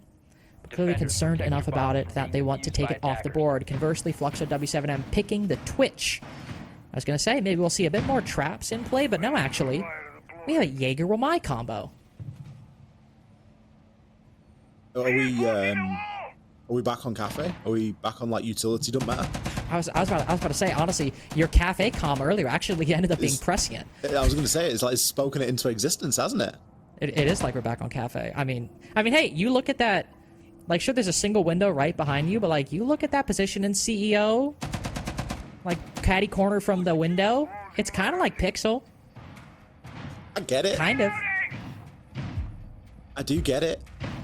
I just think it leaves a lot on the table when the defense have so many tools that they can go with. I mean, Dot's still got all 3 in his pocket at the moment as well of the ADSs, so it's starting to get placed down. Reload. Yeah, it's not like there's loads of stuff that's going to be thrown in either. You know, we've got the Capital balls, sure, we've got Zafir, but there's only, you know, a couple of nades, 2 sets of nades. It's not the world's amount of utility. It's not like we're bringing a Ying or something of that nature. Maybe it's something that Fluxo were expecting, as Ying, of course, is available to be played, but at least for the early portion of the round, we're going to be watching Lobin challenge onto the roof with the SMG. It's always a bit of a scary time, only because I look at it and think that looks incredibly difficult, but more than capable of making that challenge. Unfortunately for him, no one is going to be in the vicinity. Instead, FaZe looking to try and get themselves onto the rappel and shape up for what is looking like a fairly admin side approach.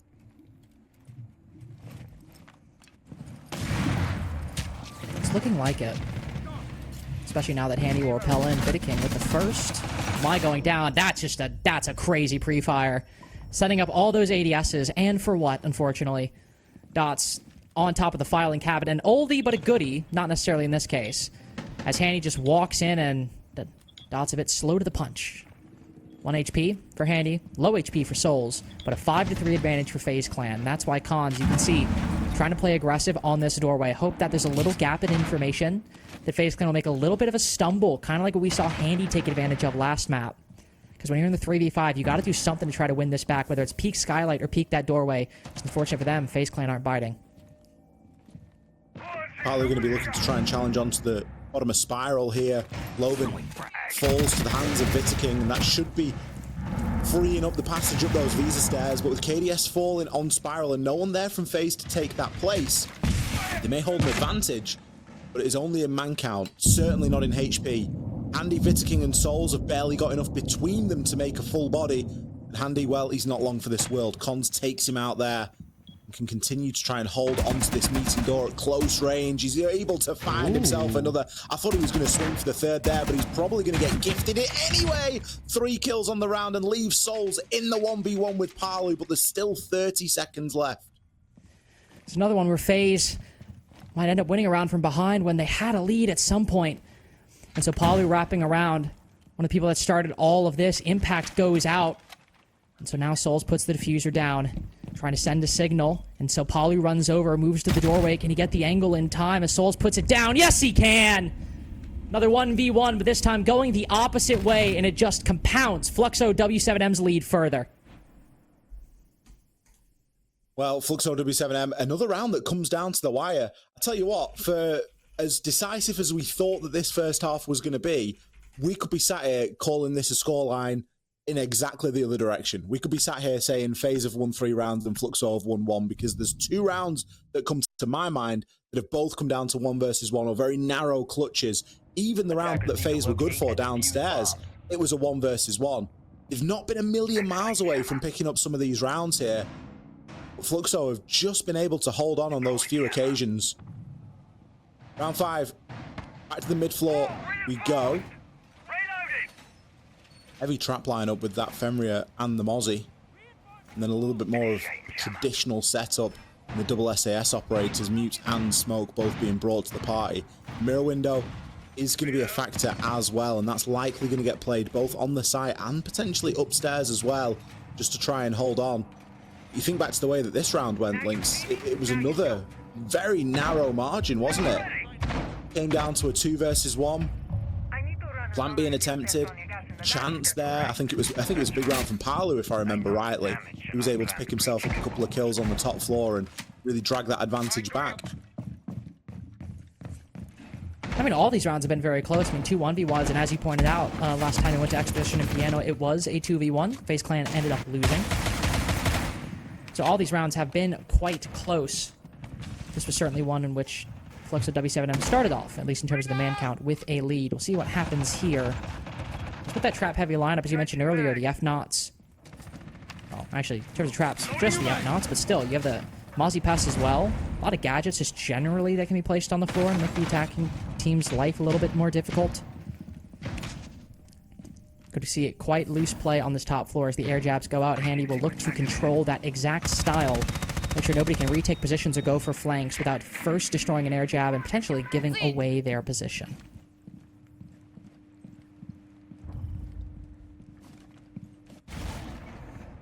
It's King down for the count. C4? Might be in a position to be picked up. I think it was.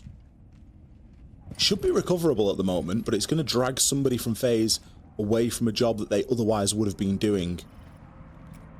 Cyber, convinced that someone's going to jump out and or at least challenge onto the window, but it's going to be KDS.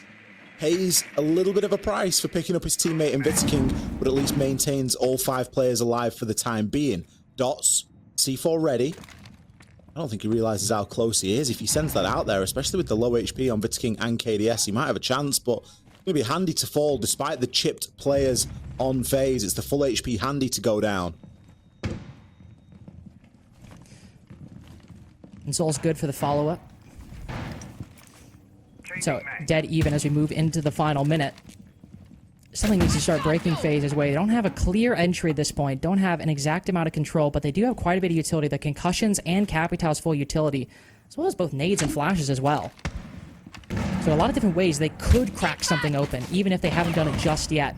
A lot of the utility going out, but Palu swinging from behind, actually, flinging up spiral stairs. FaZe not expecting that. Fluxo w7m constantly keeping the attacking team on their toes. And if this ends up being a FaZe victory like a lot of us predicted, it's looking like it'll have to be a hard-fought one on the opposite side. Because it's the most dominant victory for Fluxo w7m this defensive half. On a retry of Expo, no 2v1. Instead, it's Cyber to need 4 kills in a row. The first takes almost all of his HP in exchange. Nade will go out just so he can get some security moving through the opposite side, but on these vertical angles, what is he going to find? Just death on the opposite side. 4-1 for Fluxo w7m. Consulate is always a defensive-sided map, but that doesn't mean they are not performing some damn good siege. They're playing really well. You can't take that away from them at the moment. And FaZe are having opportunities as well. There's been a couple of rounds where we've looked at it and said, FaZe, maybe we ought to be walking away with that one there, regardless of if this is a good map for the defenders or not. Fluxo consistently walking away the better here in these rounds. The last round, then, as the sides currently sit, either going to be a 4-2 to Fluxo or a 5-1. And this will tell us the full story. The only site so far that FaZe have been successful in, Garden Cafeteria, downstairs, isn't being played. We are seeing for the first time split bomb site. Now, there's question marks over the split bomb site because, well, it's split. And there are not many sites in the game that hold over 2 separate floors. And just naturally, from a defending point of view, it can make things a little bit more tricky because it's not just one area you're worried about or one floor. You're kind of worried about 2. So it does really stretch you a little bit thinly. We do often see teams try to avoid it, but Fluxo opting to pull it out here for their final stand on the defense in regulation. Typically requires a bit of a full map clear, which, I mean, just insert site into Consulate and it always requires a full map clear, right? Because it's so compacted. You need to be able to clear large areas to be able to gain control because the vertical is just so powerful. Great C4 sent out there. Oh, Mr. King, you are so lucky to be alive. The blitz with 1 HP. Well, it's not much good to anyone, especially when there's a smoke on the table. And even small things is like barbed wire on the floor, like even if you just make one misstep, or even if you're the blitz, you know, tempting, trying to bait sound in a position, that option isn't available anymore.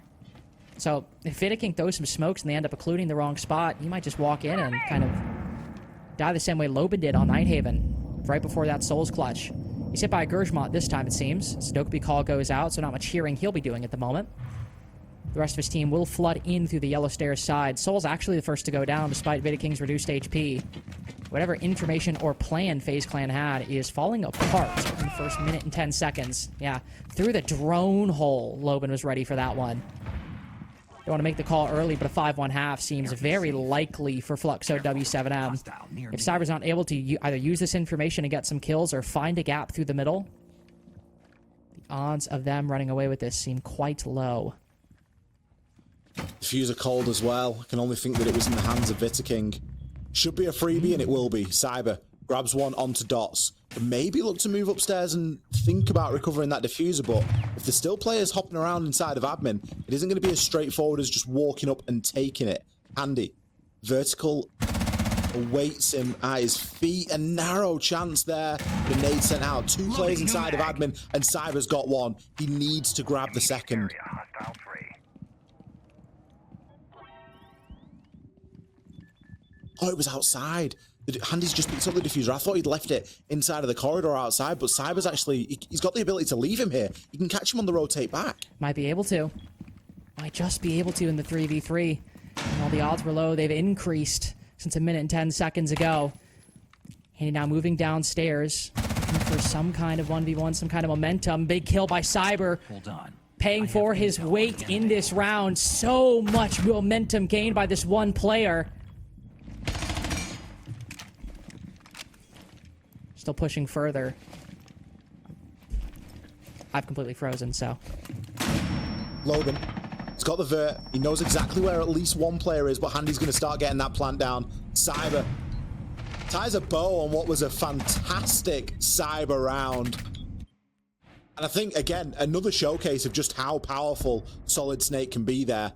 That Soliton scanner really coming into its own, navigating the players inside of admin oh so beautifully as well. And FaZe, they go into their attacking phase, defensive phase, excuse me, with another win on the attack. 2 rounds to 4.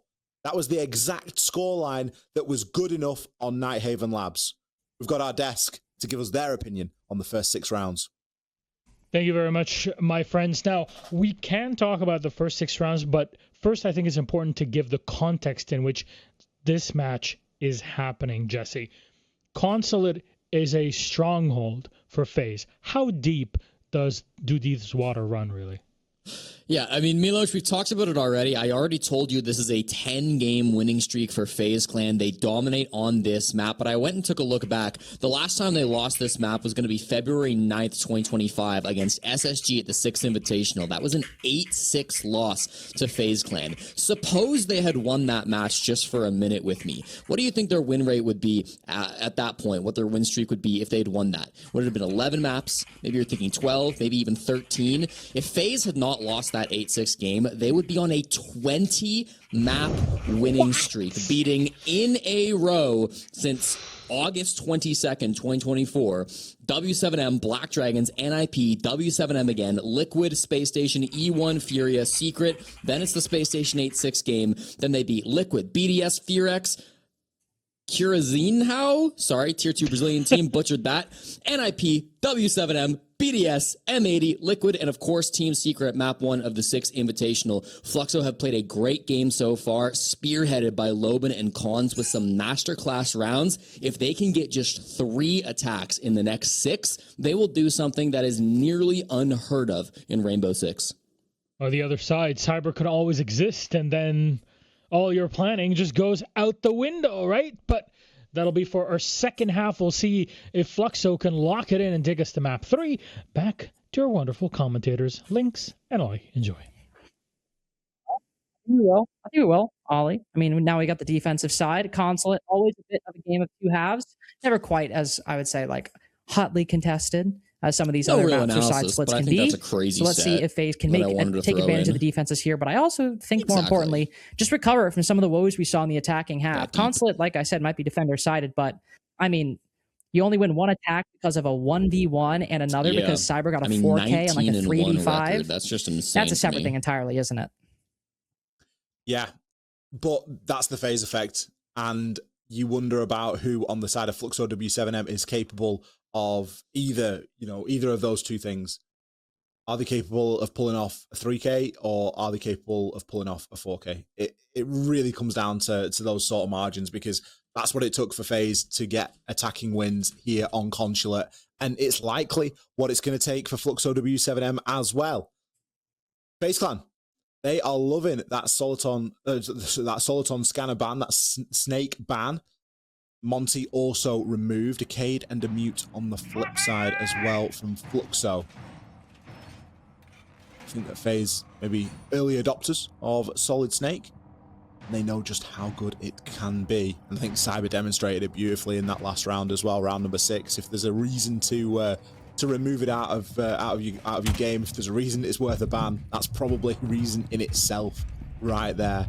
Not only that, but you've got the F2, and the F2 is great at the moment as well, especially now that you can place the grip on it. So it really does change the game somewhat. This is the side that everyone's been talking about, FaZe, with this mega impressive win record. I mean, I'm expecting this to just be like a layup, really, Lynx, at this point. They've got 2 rounds on the attack. This surely should just be another day at the office. Well, you'd always think so, but things can go quite differently, and Fluxo w7m have shown not only enough prowess on their defenses, I mean, 5 out of 6 opening picks, some good moments in their 1v1s as well, but also showed quite a lot of prowess on attacking on Nighthaven. The philosophies might be different, but I think it says a lot that for that side, it was a lot of, hero plays, great skill, but also enabled by a bit of luck from FaZe Clan to save what otherwise could have been overtime or even a Fluxo w7m map. They were definitely, I think, to quote Jesse, overall strategically the better team on Nighthaven with those attacks. So even though they lost, it's still important to consider going forward here. And this is not a team that will go quietly, even if they end up going. And that is, well, that's a much different question. Starting on the admin side, clear, Rorador is going out, creating a little bit of a fortress, the attacking team on this side of the map, and a long angle for Cons, cutting straight down the middle of the top floor. Looks like I've got pretty good pace in here. Round the halfway point into the round, but they've got that admin control, and crucially, they haven't lost a body in the process. Dots is a little bit concerned about pushing up too far at the moment. I'm not sure if anybody knows about Handy's position at the minute. King has a bit of an ability to support him there as well. ADS, tiny little murder holes through the floor. I'm sure that makes Handy feel a lot safer, knowing that he's got a couple of bodies upstairs that have the ability to watch down onto him. And if he's left unchecked, he can just flank Visa stairs at the right moment, and it's going to be wrapped. Souls kicks off with a kill over onto Dots. C4 sent as well, beautifully. Cyber finds his man. Handy, successful as predicted on the flank. And Fluxo w7m's attack has crashed like water onto rock. And one particularly thorny player for the side of the FaZe Clan just sat prone in the middle of the doorway, Polly with a nice flick to take down Vidaking. Looking for another 1v1 at the double door down below. We have to be careful, don't start overstepping. Handy will back off. Palu makes note of that. Not a whole lot he can do with that information, but at least it's a gunfight that FaZe will not give away. Moving to recover the diffuser. Players on opposite sides of the halls from him. This is one of the most difficult positions for a player to deal with, and it's for that exact reason. Look one way, you get the counter swing from the other. FaZe Clan with a bit of a hill to climb, but building off Cyber's 4K, it's fitting he gets the last kill, and they take their first win on CEO. It just didn't even look close, did it? Fluxo, they made good progress. They got into admin. Didn't cost them much, but it was kind of because it wasn't really being held too hard by FaZe Clan. They had other ideas. I love the synergy between Handy and the players upstairs on site. Little tiny holes. Like, they're not even shotgun holes. They're just made by pistols or even just SMGs, just whatever you've got at hand. Just make a little hole in the floor. The accuracy and the position of the hole is obviously very important, but it isn't obvious. It's not overbearing. You don't sort of look at it. You won't look at it on a drone and go, oh, we really need to check that out. Like, maybe someone's playing there. But he's just got that little bit of support from above. And it just frees them up to not have to worry about every single angle. Of course, you're playing on Ella as well, so you've got some Grismots at your disposal, but then just being positioned in the right place at the right time for that sort of a flanking play. Because that's one of the difficulties, really, with Consulate, is that for all that it's a great map for the defenders, to get a flank off isn't really that straightforward. Yeah, you've got a couple of hatches, but your staircases are so hotly contested that it can often be very difficult to use them to their full potential. So if you're going to play below, kind of need to be there from the start. That's what we saw Handy play in round number 7. Cyber, in round number 8, he's got a different idea. He's got an SMG-12 and he's going to go for a run out. Oh boy. Well, just a couple shots fired. No, nothing to happen from it. Tempting us quite like that.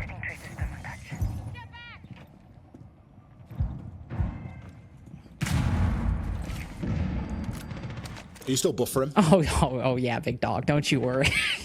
Okay. We'll just keep going. And we'll radio style this thing for a while. I was gonna say thank you. I appreciate that. I mean, to be fair, I did that in the first half of the broadcast off my phone hotspot, so I feel you. 4-4, KDS and Dots hitting again that 1-for-1 trade. We've seen 3 of them so far tonight. Good positioning from Parlo at the moment. He's really in the hot seat, but he just needs a little bit more support. I don't think that he knows about Handy. He may know about Cyber. That's about as much as his knowledge is going to hold, and Andy just needs to sit tight for the time being. He'll be able to shoot the drone, throws out the Thorn. Hatch, of course, open. A little bit unusual for this sort of bomb site, but if you know that you're going to be committing to this hold, then you've really got no other option. You need a way back down to the site, and they might have it, but they won't be able to use it because they have been sent to the cameras. It's King and Souls now, just under half the round to try and hold on to. Souls does still have 3 Toxic Babe canisters, and the players on Fluxo w7m are a little bit soft, but this is one of those opportunity rounds that we often spoke about when FaZe run their own attacks. These are rounds that Fluxo really can't be taking in any other way than mega seriously. They need to be walking away with these and giving themselves the best chance. They've got the time to do so, and they've also, fortunately, got a good bit of utility still at their fingertips. Although Handy might be gone, his Razor Blooms remain, and that's going to give a good bit of information just as to where these attackers are. As you can see, there are a couple of defaults still available. KDS and Cyber both operate in one of those each. So we'll have a rough idea here, but regardless of which way you cut it, they are at a man disadvantage. Souls, a really good job to hold on to those Toxic Babe canisters for as long as he has. 35 seconds, and they're going to start to go out now as well. Seeing a rotation down Banana. There's not too much that Dudes can do at the minute. Cut off by the Toxic Babe gas. Souls again, masterfully playing this smoke, really pacing those canisters out quite nicely. Otis is the player to watch because he has the kit, but big kill coming in there onto Lobin. The Souls does find one with the Toxic Babe. That's the problem if you've already taken an engagement and you're a bit soft. Otis, no option but to push for the kill. Instead, it's going to go for the plant. It's a very interesting move. Hello? What do you think's going to happen? You have to go for the kill there. Well, that's a bummer. 1v1 dies to Vidiking running around the corner. I mean, I would love to give like more eloquent thoughts in that round, but I only saw like half of it. That being said, the last thing... You may have seen one screen for quite a long time, so what can you tell us about the freeze frame that you saw? Maybe you could paint it.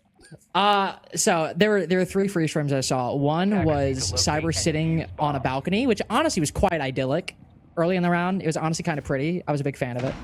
After that, there was a blitz in a hallway at one point. Saw that for quite a long time.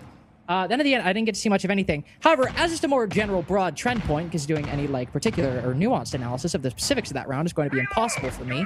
We saw about 5 pixels. But I think one thing that is, worth making note of is that this bad trend for Fluxo w7m keeps rearing its head, which is rounds they should probably win keep being lost by hero plays from FaZe, small mistakes by Fluxo w7m, both, sometimes neither, in acts of God. And at this point, when the game is looking, once again, to be quite a close contest, for you to almost have a win on a primary site and to lose it another 1v1, this is looking an awfully lot like Nighthaven, an awfully lot like the first half of Consulate, in which despite Fluxo w7m's best efforts, it is, as I believe you said perfectly earlier, Ollie, it is just FaZe capitalizing on these small moments that they can do so reliably. Yeah, I do agree with that, and I think what you're saying is perfectly valid. But we did throw similar criticism towards FaZe. There were a couple of rounds that FaZe could have won on the attacks here. We could be sat here now already with FaZe on map and series point. Now, they were only able to walk away with 2 of them. I think maybe the reason why we're coming down a little bit more heavily on the Fluxo side of things is because they're not in a position that they've got any sort of buffer. They've lost map 1. This is do or die time, and they really don't want to give FaZe that sniff of success. So, yes, I agree, but FaZe weren't entirely not guilty of that either. True. I think there was a little bit of that floating around there as well. But we can only call what we see, and there is a flow and an ebb to the game. And that ebb at the moment is that FaZe have got the opening pick, but Dots is actually getting the plant down. Whew, and Dota is on for the cover. So whatever flow is going on, Fluxo w7m certainly riding it quite nicely, even in the disadvantage, completely confident in executing their plan of attack. All that despite the fact that Cyber, the Soulless up above, might be distracted by some of the players, understandably throwing a lot of energy his way. It's a good setup for the moment, and even though they're from behind the man advantage, the positioning seems a bit better for Fluxo w7m. Vidiking will creep in, spotted by the E1D. Dodez goes down, but from above again, and a big kill by Palu, with Cons on the finisher. Don't look at the man count, as it might be deceiving, as it seems Fluxo w7m's plan never once faltered.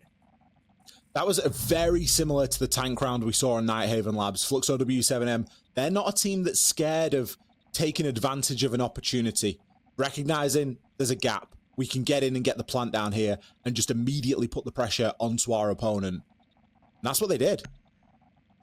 Managing to move through, nail the diffuser to the floor, grabbed an opening kill in the process. From that point, it was just a butterfly effect. Blitz and a Warden have both been removed now, and in a similar vein to when FaZe took their time out, a couple of rounds into their attacking phase, Fluxo w7m are going to do exactly the same. Round 10, they've seen a good portion of these defenses now from FaZe and how FaZe want to try and hold on to some of these particular rounds. They too are going to choose now to take their time out at the halfway point of the halfway point. They have just won the round, of course, so there is that sort of question mark thrown in there, but these guys aren't thinking about the last round. They're thinking about the next round and the round after that. They know which rotation they're going to be going in. They know they're going to be going upstairs, and they likely know that they're going to be going to Garage. There is always the option, though, that FaZe throw in that curveball that is the split site, because that is something that Fluxo themselves did do on their defense. I mean, just, you know, be nice for them to throw it in for us. I always like it when things get varied up, especially since no pulse ban like we saw last time. So have one of the mainstay defenders for a split defense, but no, it'll be upstairs on CEO. Instead, the defensive ban will be Warden, and the attacking ban will be Blitz. Fluxo w7m still have plenty of shields available, and by plenty I mean Blackbeard, which still is one of the most important ones. Arguably, for the playstyle that Fluxo w7m like to go for. On CEO as well, Cyber still with that Bandit in hand. I think, by and large, a similar setup to what we saw in the first round. I want to check that real quick, because I believe the Bandit, the Smoke, and the Thorn are consistent. And yes, a couple changes. The Wamai and the Sentry being brought in. As this, honestly, is kind of a weirdly sparse lineup when it comes to, like, big utility, Ollie. It kind of makes me uncomfortable. I don't know if I get like necessarily uncomfortable by it. I think it's one of those things where it's like, because of how many crazy operators there are, when I don't see an operator lineup with like Azami, Mira, and also like some other crazy nonsense, I'm like, oh, I get scared. Both Not an are actual available problem. as well. Yeah. True. Out of the remaining ops, when you've got Arcade, Mute, and a Warden band, you've still got a lot of nasty stuff in there. Where's the Goyo? Where's the Vulcan packs? You know, where are we seeing this little element of something that's just so egregious to deal with? But yeah, maybe it does look a little bit tame.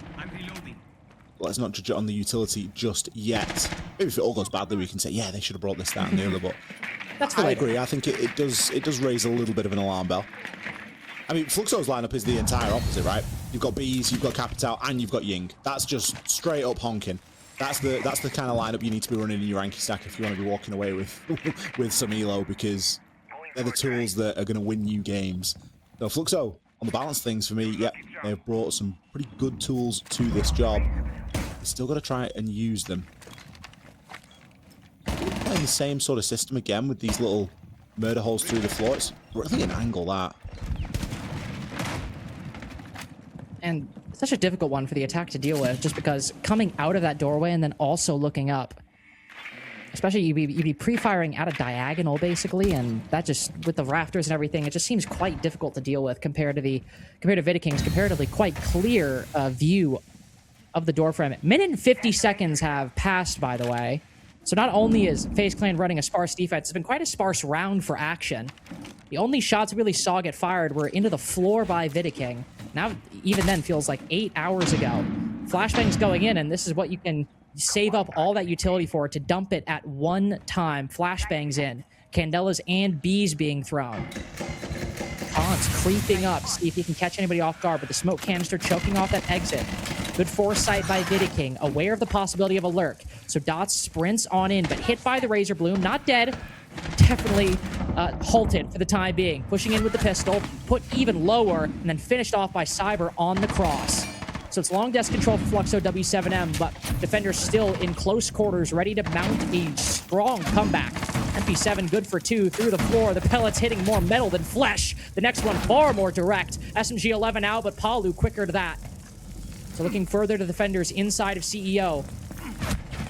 Front of the site might be clear, but from the back line, Souls with the cutoff. 2 with the TCSG. FaZe Clan back in the race. Well, we questioned the lineup links, and we were wrong to do so. They had plenty to get the job done there, and it just goes to show that traditional or good old-fashioned operators with, you know, not the flashiest of gadget, but something that does a very specific job is often good enough. I really like the way that FaZe play so much verticality inside of meeting. It consistently causes problems. A little bit of shotgun action at close range again. All it really took. Palu tanking tons of damage as well to his own teammates. Capital Fire Arrow. Like, I did the double takedown. I was like, I'm sure we discussed this. I'm sure they didn't have a go-yo. Why is Palu like getting burnt alive almost and cut off? But just a bit of a misplay of utility on the Fluxo side of things.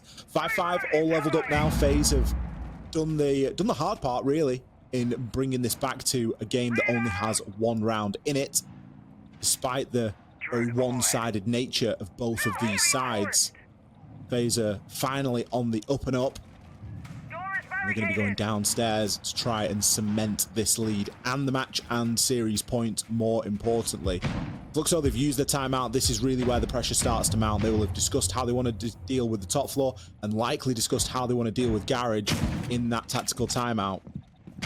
Cast our minds back to how Garage went last time. It did come down to a 1 versus 1, well, essentially a 1 versus 2, and it was Vidiking that was good for both of them. So a round that came down to a very fine margin, and really you look at that and think, well, there's opportunity there for Fluxo. They should be able to work around that and figure a way of making sure that they walk away with the round this time instead of letting it slip. I believe that my great friend Lynx is... this is the great thing, is like, I'm still here, it's just, again. I think the video is just... Well, this is the annoying... Well, we don't talk through the same thing we watch through, that's the problem. Cyber. A little bit of a ratty spot, but it's a spot that is going to net you a kill once in a blue moon. That's exactly what it does. Bottom of yellow stairs, just watching the door as it gets opened up. It's none other than Palu that has been taken out. You've lost your Hibana. Hold your heart breach. Do you still have the ace? But it's a good portion. Dots. It's kind of knocking on sight though. You feel like you might be a little bit ahead of the pack right now. Especially given that you've got Lobin looking to clear all the way through this top floor and kind of trying to fill the shoes that Palu was left behind. Using those Selmas to open up the hatches is far from ideal, and you would much rather have Excaros pellets to do that job. When you bring the Thermite as well, you do have that redundancy, you do have that fortune. Cyber, still playing on the hatch inside of Exposition.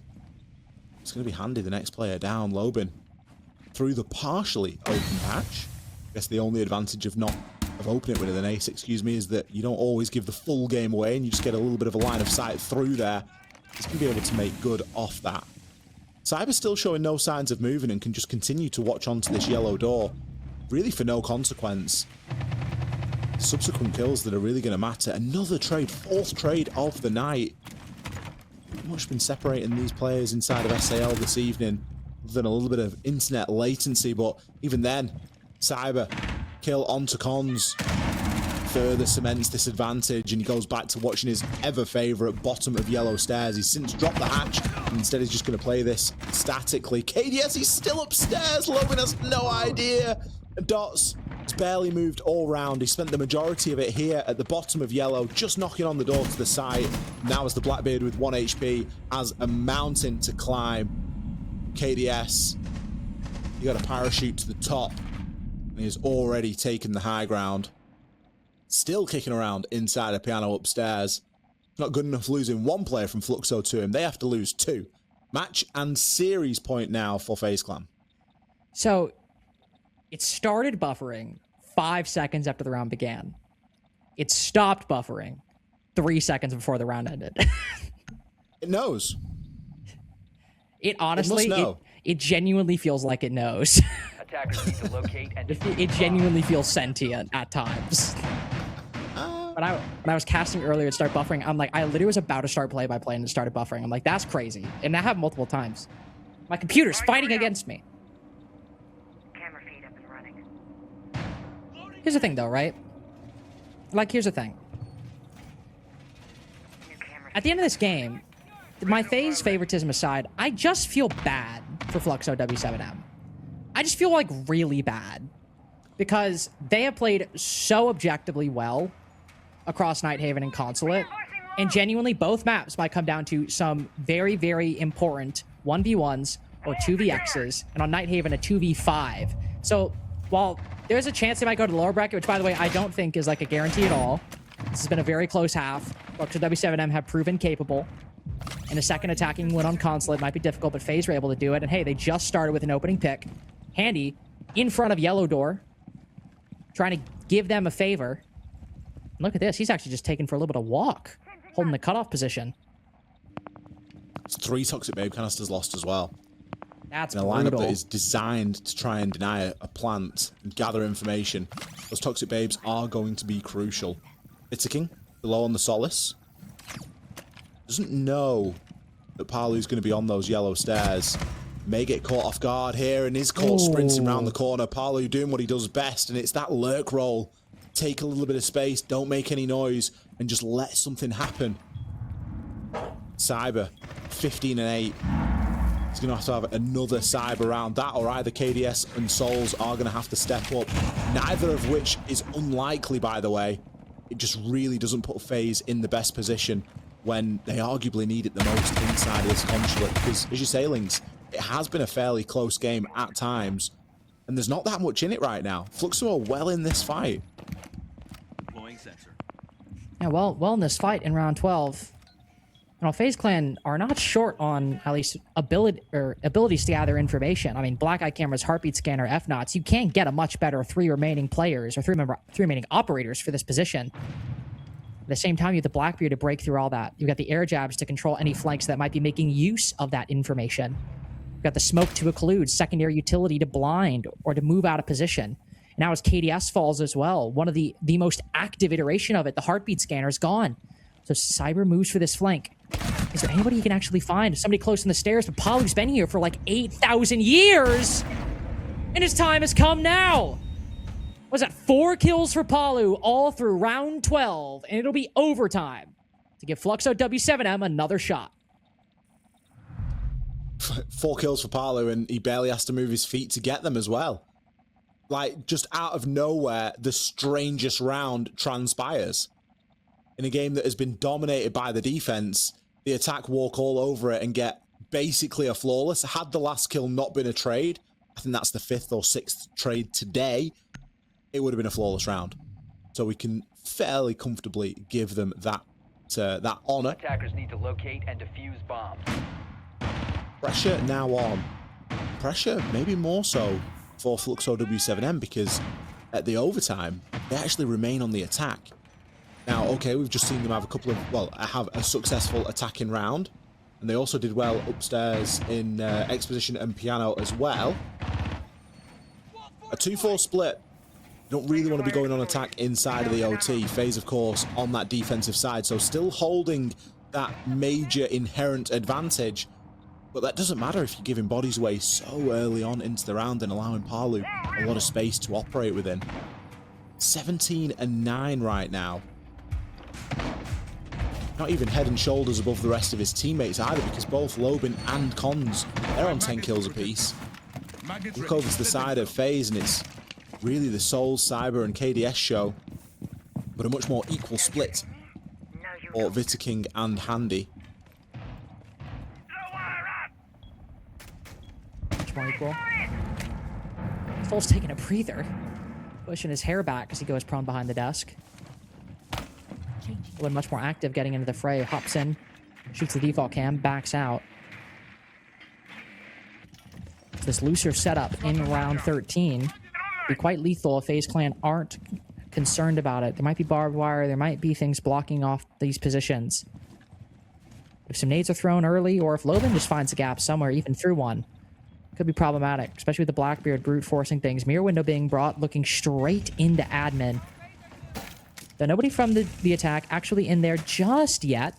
Some Bs going out to clear the way.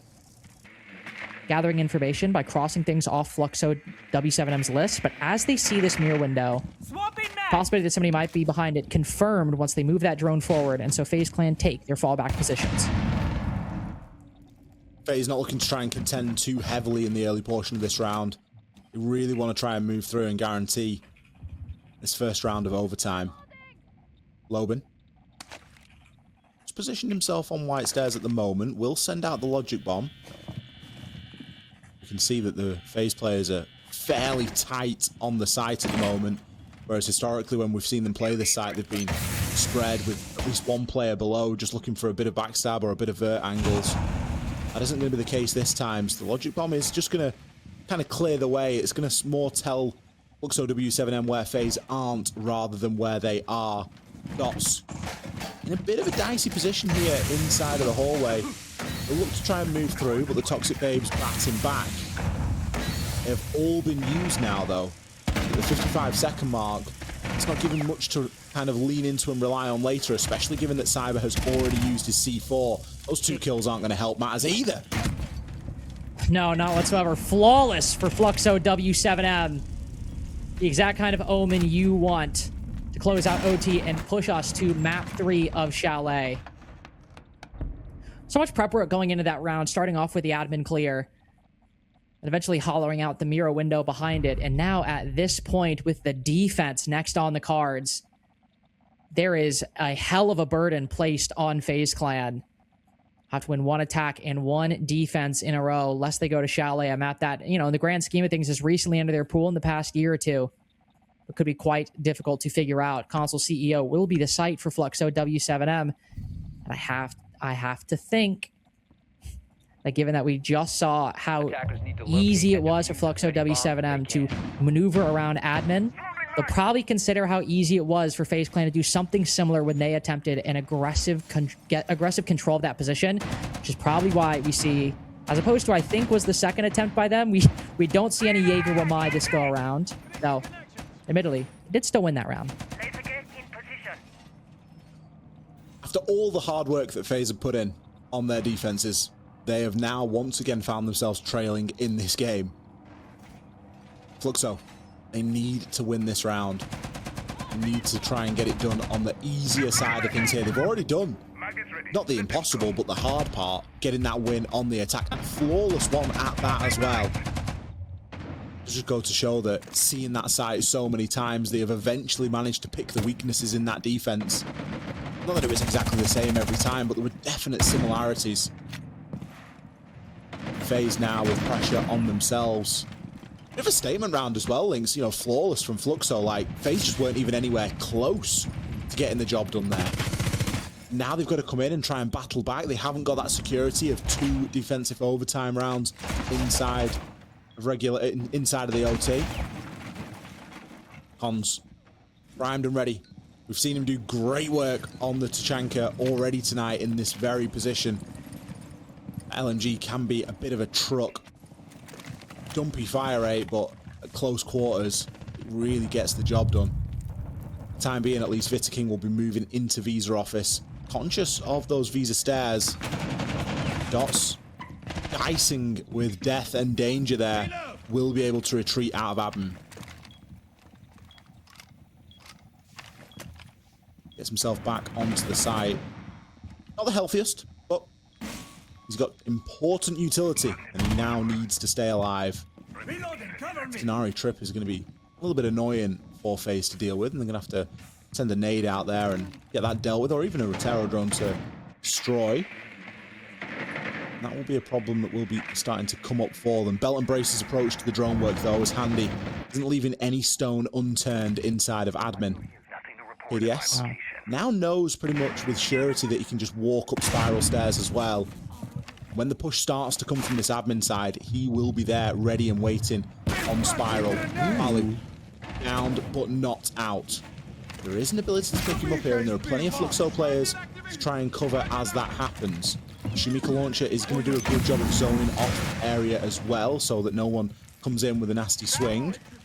Here we go. King that eventually makes his way up the top of the spiral stairs is joined. There are going to be two of them on this side of the approach. Ooh. KDS burning the Aruna gate. King deciding to commit to the cross. Checking one corner, but Handy down first is a bad omen. Hearing that LMG ring, it's more players from FaZe falling, though on the face value it seems even. Yet as they take a breather to pick Handy back up more off the board. In the 3v3, Dots and Palu both low. One on the long angle, but Dots in a better position. Shotgun around the corner. Instead, it's a nade. Banked at his feet. But Loban creeping up just behind them. Will somebody from FaZe make the fateful decision? The inadvertent error to cross long desk when a full HP player with a bullet hose aimed right at their direction. Or will they play passive? Play more shot. Realizes his position. Handy goes forward, but downs KDS in the process. Moving into the post, trying to fall back as quick as possible. Loban gets them all! Map 3 indeed. Chalet. Next up. Let's see if FaZe Clan reap what they sow. Is that like a good gardening or farming analogy for you, Ollie? I think that's maybe more farming, isn't it? Yeah, I kind of realized that halfway through, but I had to commit it. I'll take it, though. I mean, it's better than the tenuous link that Milos tried to come out with. I've no idea what that was about. I think I've heard the song. I know the band Tattoo, but I mean, aside from that, I was lost. So there's a show called Heated Rivalry. It's very popular amongst people in my cohort. Yeah, it's not on my radar, unfortunately. Well, that sucks for you. You're living a much bleaker existence than me. But Attackers need to locate. no, it's not bleak. Chalet, because this is my favorite map in the pool. Dope Bank is actually my second. I love both maps quite a bit.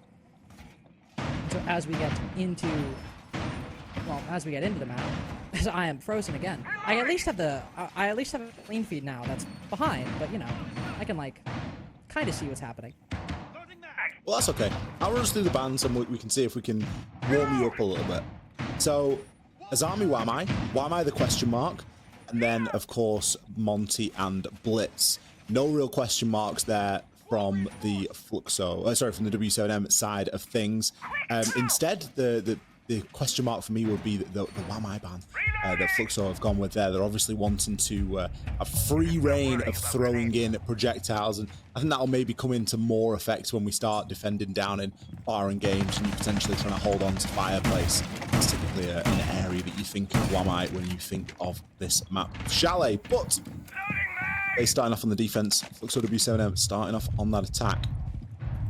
SAL's going to be downstairs in the kitchen for the early portion of the round, just on a little bit of a drone hunt, seeing if you can find anywhere to place those mozzie pests and capture a drone that has been set up as a bit of a flank cam or a bit of a movable default cam that the attackers so often like to do. Andy will be allowed to rotate in and around the site at the moment. I don't believe that double window is open just yet. Instead, a lot of the pressure is coming in from the solar side of things. I think we've got a glimpse there of double window being open. You've always got to be careful with w7m. They've shown us tonight that they still like to spot an opportunity, and if they see that a site is looking particularly vulnerable, they won't waste too much time getting themselves in.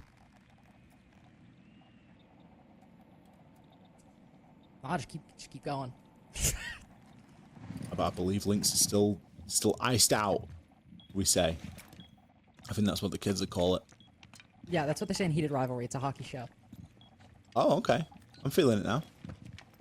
I'm understanding the references. Souls is still downstairs. Enemy detected. We have Loban should be able to walk up library fairly uncontested.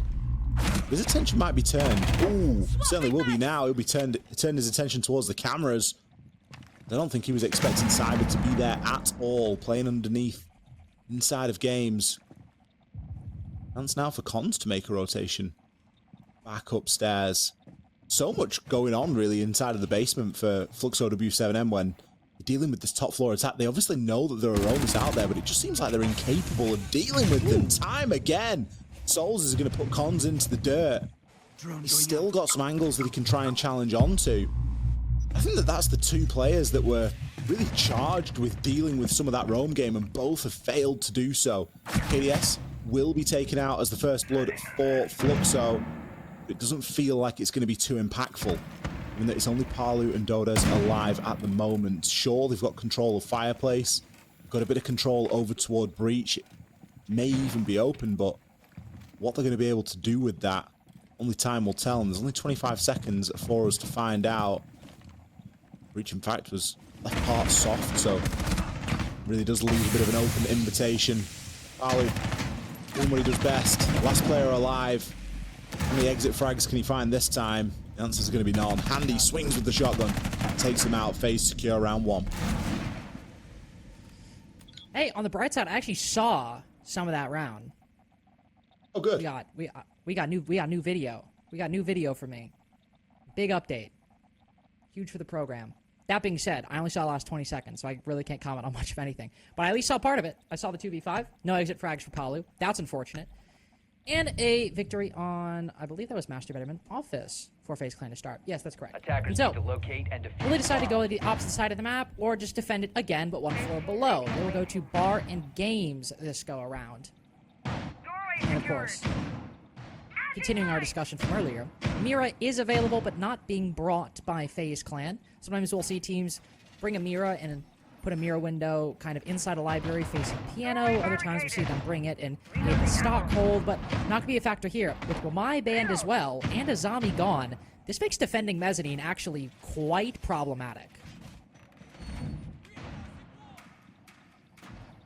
Reloading ammo. I appear to be having some problems of my own now. Maybe you passed them on to me.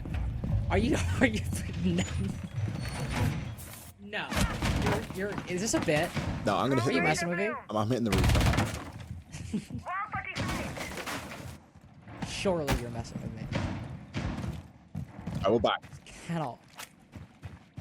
This cannot be. That's so funny. The ironic thing is I actually have video. I do have it, so I can cast. I can cast now. Look, I see a guy rappelling up. He's rappelling up to the office balcony. He's upside down. Souls is in stock. I can actually see it. This isn't even a bit. I can see what's going on. But in all seriousness, to my point earlier, it is actually kind of difficult to defend mezzanine with the operator bans we've had and not bringing a mirror. It is possible, but I mean, we don't even have a deployable shield. You just have the warden sitting behind the reinforcement on mezzanine. Got a player on library stairs, and you know Loban can't exactly hop in just yet.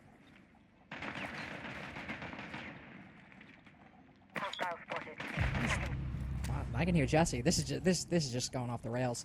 Dots. Dropping smoke. Finding Cyber. That's what I mean, though. What defenses do you have when you don't have this deployable shield, when you don't have the mirror window for security? Just one nade sends you out of position. You could be in a very difficult spot. So Cyber goes down. Out with the old, in with the new. KDS still defending mezzanine. It seems we've reached a bit of a lull as Fluxo w7m still building on their plan of attack. Razor shell. Digging onto the library at the moment. Nice little pre-fire there from Souls. He knows exactly where at least one player is, but Loban will hop into piano. Try to work an advantage here and make something happen with Cyber being down. Out for the count. Fluxo inherently have quite a bit to work with here. Bitter King shows no mean or any respect to that E1D scan that came in. I think he saw that the right one was maybe on the wall here, but saying that, he has survived. And he can grab himself another here. Oh my goodness, there might be something on. Bitter King and Handy. I mean, his location was known. He was running through the lion scan, for goodness sake. Cons now. He should not be in this position. It's what, a 5 versus 4, then into like a 5 versus 3? Something like that. Razor Bloom about to go off, but shot by Cons in the process. A winnable 1v2 with both players on low HP. Possession of the diffuser. Not a guaranteed thing whatsoever with one player around the corner, zeeping information directly on him. Attempting the flick, but a lot of difficulty making it happen. The defense very spread out, denying him the ability to win this straight up, and Handy around the corner will take him down. FaZe facing a lot better success on bar and games. Well, you say that, but that round, a massive come from behind victory with 3 crazy kills to put FaZe up 2-0. Now, I'm not going to sit here and tell you that FaZe are going to be annoyed that they've lost their impressive win streak over on Consulate. But if they come out here and make a bit of a statement on Chalet, certainly would do something for that confidence for Attackers them. need to locate and defuse bombs. It's rounds like that round we've just seen, round number 2, that are going to make that happen. Go into the kitchen now and try and make a full 3-round rotate of this defensive phase, or the first half of their defensive phase. I don't know, Fluxo feel a little bit off the boil. Like, I don't want to say that Consulate win kind of took everything out of him or took everything for him to get there, but an overtime game, fairly, a fairly lengthy Nighthaven Labs as well. Like, we're really starting to get into the thick of it, into the really gritty part of a best of 3 now when you start entering into map number 3, and particularly if one team starts to run away with things a little bit. But then again, that's been the trend of the night, so maybe that's just what's going to continue. We're going to still see a little bit of a trend one way or another. Time certainly will tell. Handy, hot property at the minute for FaZe, 5-0 right now. Again, some early default cameras that are being left up, just giving FaZe a little bit more information than they should be having at this stage.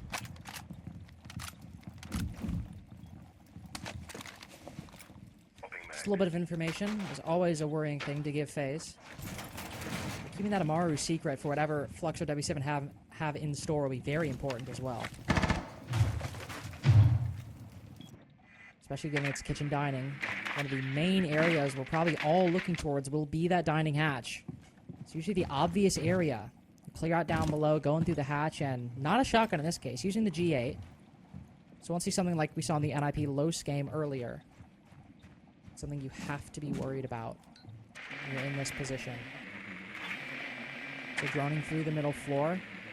Mainly top floor presence, as is often the case on this site. So how is Fluxo w7m, of course, going to establish some control on the top floor, but how are they going to activate Loben now that they've acquired this control?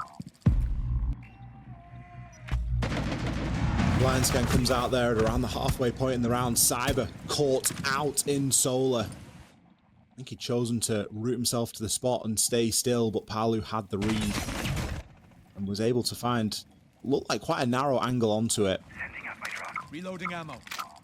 Cyber was first down in round 2 as well, but it didn't slow FaZe down in the conclusion of the round. Cade now tracks out on the Deimos death mark.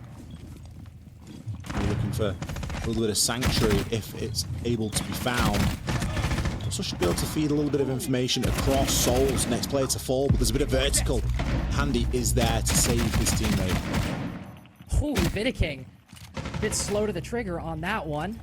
Caught lacking, and Dots also finding Handy. Down for the count. Fluxo w7m with their first victory. Didn't really see all that much play from the Amaru, just hopping in a window more than anything with a big kill. And I think Fluxo w7m just slowly probing at some of the extremities of the FaZe Clan defense, and it felt like every single player took a 1v1 and won it. Sometimes that's what you've got to do, isn't it? Everyone's just got to win their one, and that can be in itself the way that the round plays out. Bans ahead of round 4. Lion. Oh, this is back in Pro League days.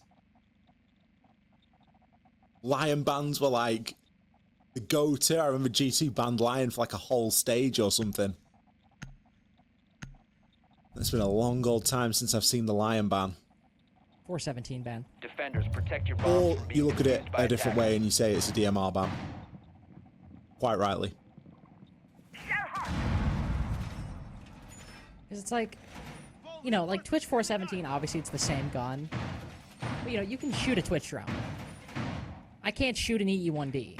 Imagine Like, if you if could, I'm- though, because you can see it in the map when you load in.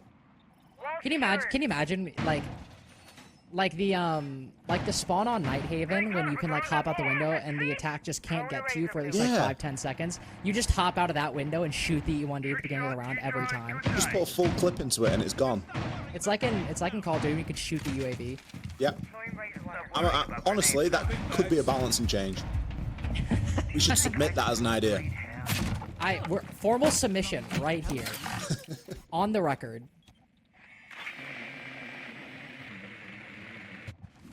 It's, you know, it's an idea. It's one we've had, and that's about all. I think we're onto something. I think it's going to be the next best thing. No, I think we're on to round 4, as we're going back up to Master Bedroom and Office from FaZe Clan. First site they're able to win on this site, and what do you know? An OSA back into play. Why is this default camera still up? Okay, that's crazy. Fluxo w7m are terrible at shooting default cameras. This is like the 4th time tonight we've seen the default camera. It's 40 seconds into the round. There's like 3 to 4 people all on that camera. That's crazy. Hello? Oh yeah, no worries. That's like the epitome of not my job.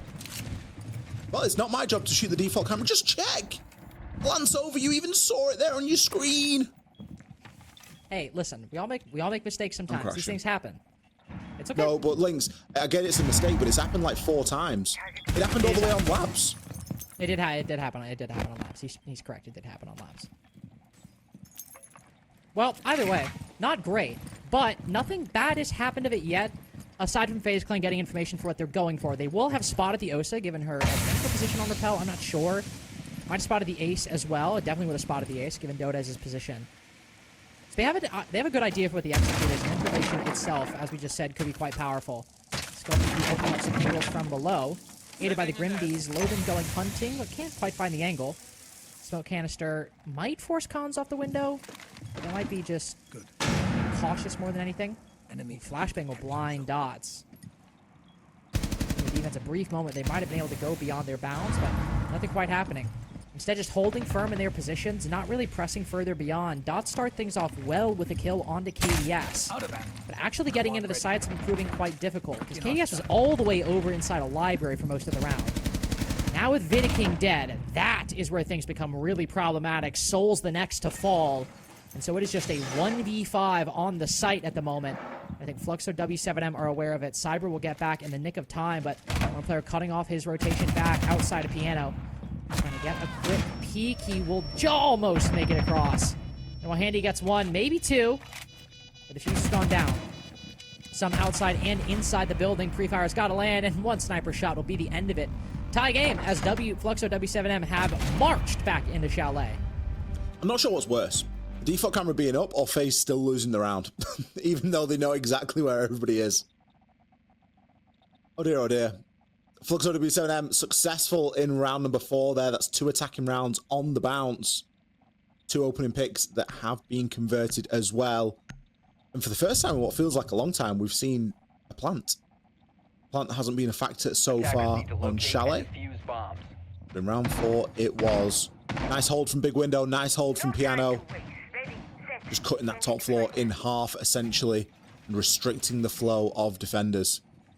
Everyone on the side of FaZe, obviously aside from the last 2 players, but I guess even, I think it was Cyber lost his gunfight in the end, being held, so it wasn't a particularly fair gunfight, but certainly the first couple of players on the side of FaZe to fall, just straight up losing those engagements.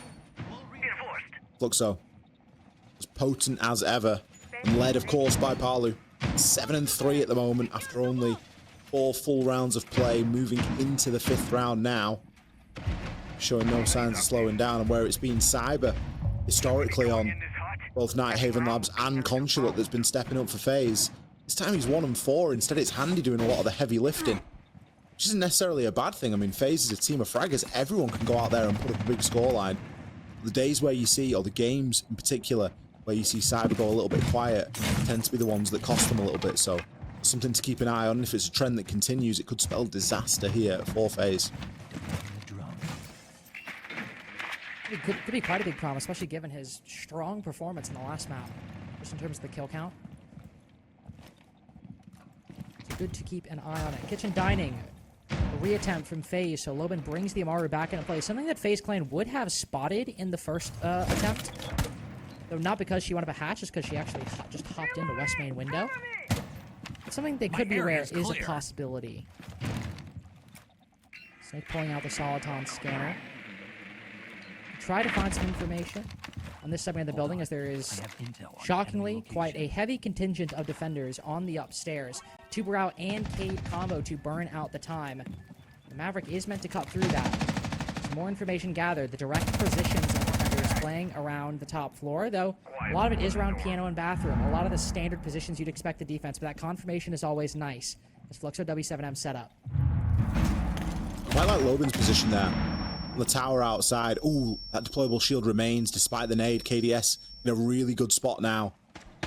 It's going to require another nade to deal with it, and there's only one in the hands of Dots. He's got other work to do, especially with Maverick's blowtorch being such a crucial piece of utility going up against the Tuber Arcade combination. With impact sent out there, and the kills are starting to come in now. Fluxo falling a little bit. It's going to be Loban and Dodez. Those two big impact operators.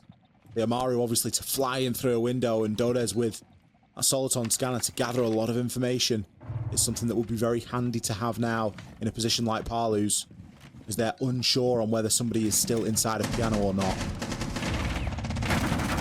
Well, they'll get the confirmation just in the worst way possible. KDS swinging around, taking down Cons, pushing in on the Blackbeard. Palu decimated by the DMR. Handy getting both. Making up for the loss of Cyber's impact on Chalet. Handy with a double kill towards the end.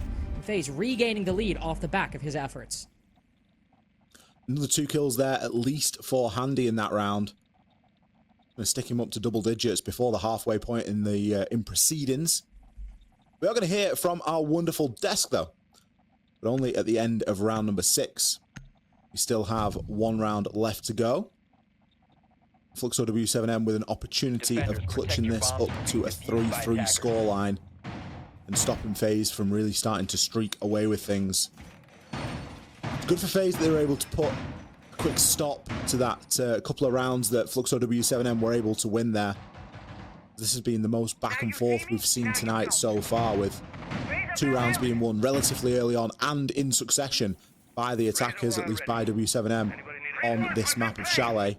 Whereas typically on Nighthaven and Consulate, it was really feast or famine for those attackers. But it seems like normal service has resumed, at least for the meantime here, as we enter into what is the final round of regulation attacks for Fluxo w7m.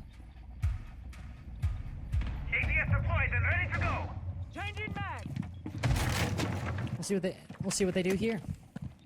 Not a whole lot of execute utility. You know, Grim's not really a factor, kind of like we saw on the previous Master Diamond Office attack. So I don't know if things will be as biased towards the solar side as they were, but then again, no. Just on the office balcony for the moment. It's your interesting starting positions. What to say? Double repel on this side, smoke grenade going out. I'm intrigued what the play is here. That is a very early use of utility for what seems like not a very quick attack for the moment, but I think Fluxo w7m, as you can see, opening windows on a lot of different aspects of the map, creating a lot of phantom pressure. About to spot a player on the exact opposite side of that window. Both players will fire shots in turn. Take a wild guess who that is on the opposite side of the map from the rest of FaZe Clan. Well, there's only one player it can be. It's usually Cyber. KDS is also there, to be fair, but... Yeah, KDS has joined him, hasn't he? He's up on the upstairs equivalent of the other side of the map. Oh, but a fancy footwork there from Cons, keeping his drone alive. Just how powerful is Solid Snake? Like, you don't even need someone to drone you in anymore as an entry. You can just find yourself here at the bottom of Fireplace Stairs, and it's cost you nothing to get there. You can literally just wait now. Scratch your chin and figure out the next move. Jump into the Soliton scanner, learn where a couple of people are. Cyber isn't too far away from him right here, though. Just needs to be cautious, but I'll be honest, no one on the side of FaZe is really going to know his location at the moment. Ooh. Oh, just hopping in. Another 1v1. Ripe for souls. Loban next up on the docket. See Fluxo w7m trying to do some kind of spread out strategy, and they just end up giving 1v1s to the defense. couple more kills to cement FaZe's lead coming out of the first half. KDS caught standing as Dot's lurking in the late round. Understandable to get a bit of lax in that position, but now is the time to tighten up. 2v4 still long odds to overcome. That was the player on the extremities taken down. The setup now needs to hold. C4s and with smoke canisters in FaZe Clan's possession. Flashbangs from Fluxo w7m are the only tools they have to try and even the odds. Around the corner. Ooh, almost. Crosshair placement seemingly good, but the shot's not landing. Dot's hit by a Razor Bloom. I'm thinking about treading the path, littered with the corpse of his teammate at the door of piano. A brutal way to end this round, just slowly limping around the balcony. Almost finished off, and indeed will be so by Bedroom. 4-2 for FaZe Clan. These defenses going about as well as you can expect on Chalet. FaZe should be really happy with themselves with that defensive split. They've not really left any opportunities open there for Fluxo w7m to take full advantage of. In another game or another map where we see a 4-2 split at the side swap. We're going to throw it over to our desk as they're going to do our halftime interlude here. Thank you very much, my friends, and I'm afraid to say that the physical desk itself cannot say much, but Jesse can speak quite well and eloquently in this case. Focusing on what happened a couple rounds ago, it kind of led to a crash out of certain people in here. Very valid, that Lion ban. Please, can you go through that, Jesse, and elucidate a bit what's going on to me?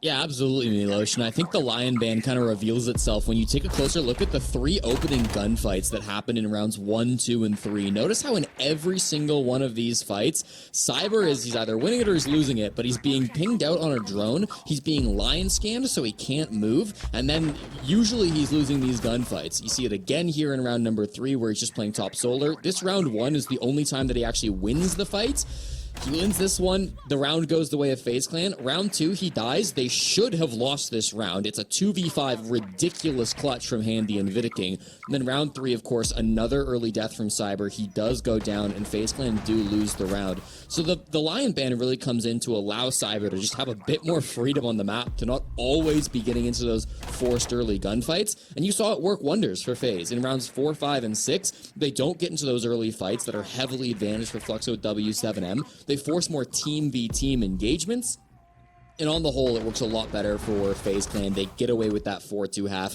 Could have been 3-3 if they can convert that second round on the side of Fluxo, but in the end, very nice adaptation for FaZe Clan, and they set themselves up nicely going into the final 6.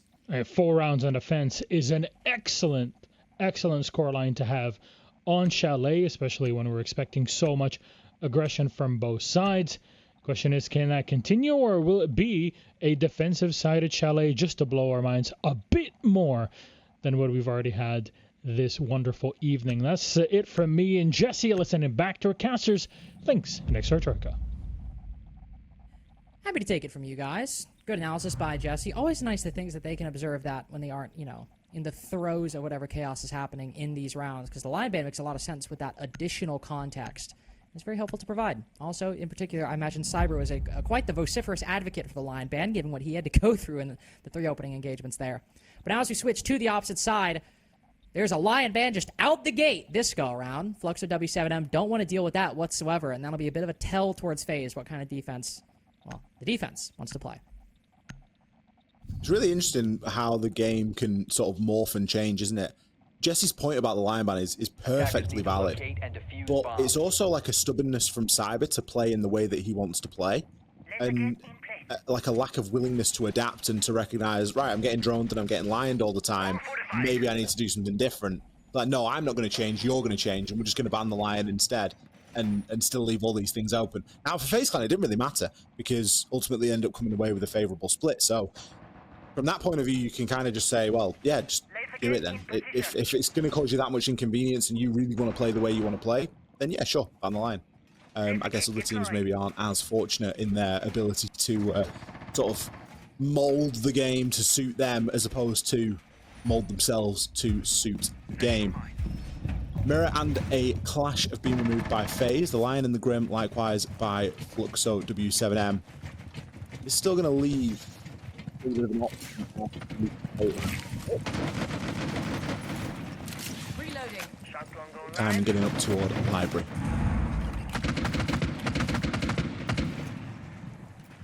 Good position for Handy to be. Hop into that single window. Yourselves. Hostile Sprint inbound. around the corner to blitz the player on mezzanine. I didn't mean to make that pun. Blinding. Indeed, that's exactly what he'll do. You can see Maverick on the opposite side, cutting off on the cross. No, it's actually Twitch on the opposite side. Actually, they're both there, so I was kind of right in a way. That is just a clinical execute onto the mezzanine position within the first 45 seconds. You get the 5v4. Whatever F-Nauts are activated, they'll be stagnant for the rest of the round. And as we can tell, there's only 3 players on the site. Cons is lurking around down below. Now, FaZe don't know this, but that means the site is comparatively pretty weak, and if they do discover that information, things should get quite rough for Fluxo w7m. Drone going live. Well, they've got the opportunity to discover that, just in that they can use Handy on the blitz to kind of move quite quickly. Looks like he's going to try and get himself onto Snow Balcony. Bit of drone action going up these main stairs as well now from Vitaking. Souls has a decent flank drone in place as well. One that you should definitely take into your own game. Nice little ledge that you can just perch a drone on up there. Gives you a great line onto what's going on at the top of Fireplace and of course outside of the breach. None of that is going to help Cyber. Taken out by Dodes. TCSG doing a lot of work. Fortunately, Vitaking is there to maintain an advantage for FaZe.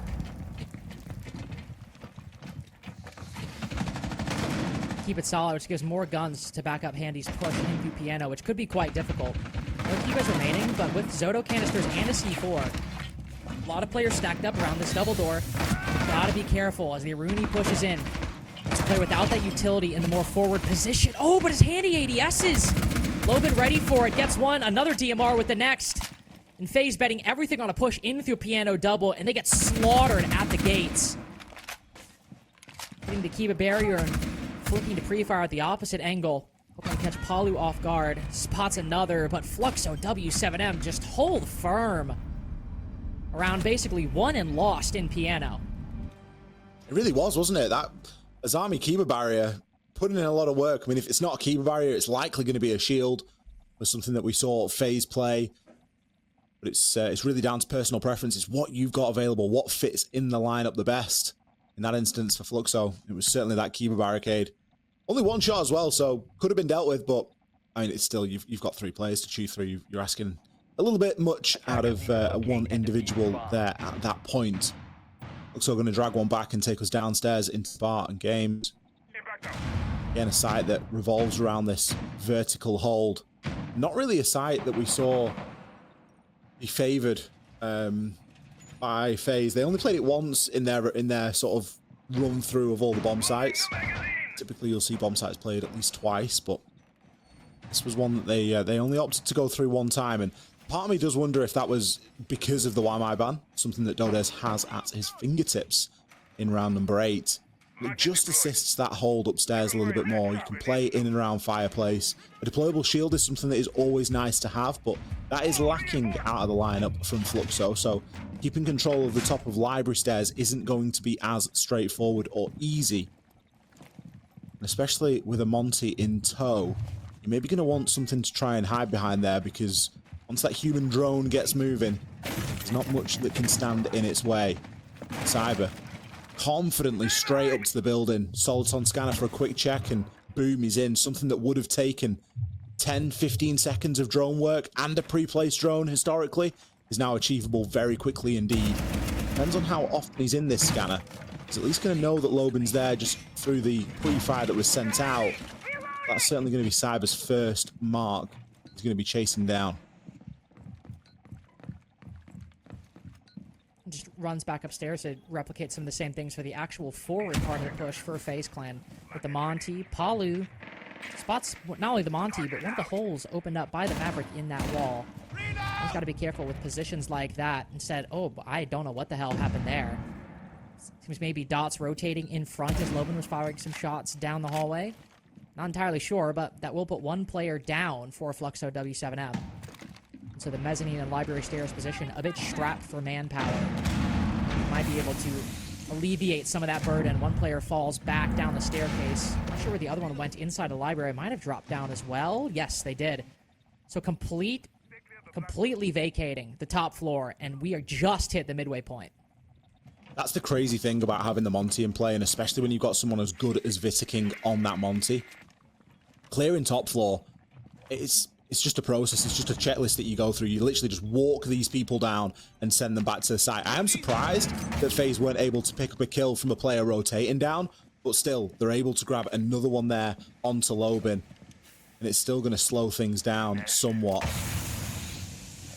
Nice thing here is that you've still got Cyber and that Soliton scanner to discover the final couple of players on site. Was that Vittaking de-shielding there as he was pushing on through? Oh, 2 players down, make it a third. Vittaking eventually being credited with that kill that he'd dropped the shield for. With FaZe having such a man count advantage, you can hardly blame him. And also, just beautiful Monty work from FaZe Clan, again showing why that operator is such a powerful force for them. Fluxo w7m will take their timeout after that.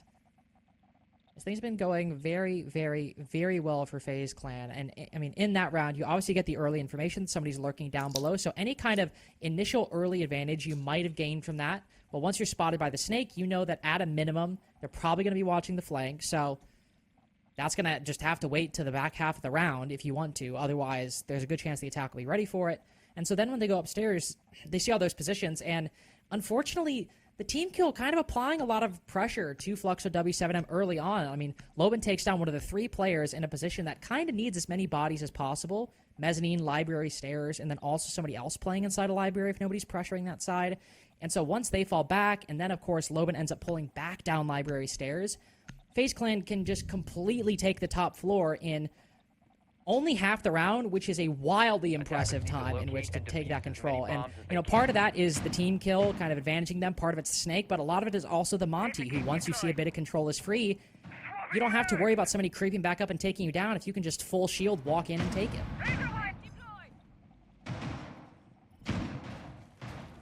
And Monty has to be a ban at the end of this round. I don't think there's a world where Fluxo w7m leave it in for a round longer than they have to.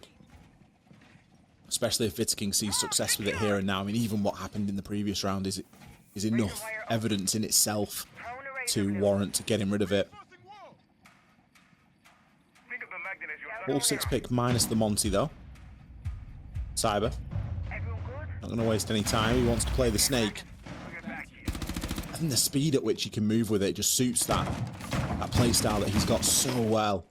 It must be such a relief for people that have historically just droned entries in, because now you're so free. Like, you don't have to drone your entry in as much. Sure, you're still going to need to use a drone.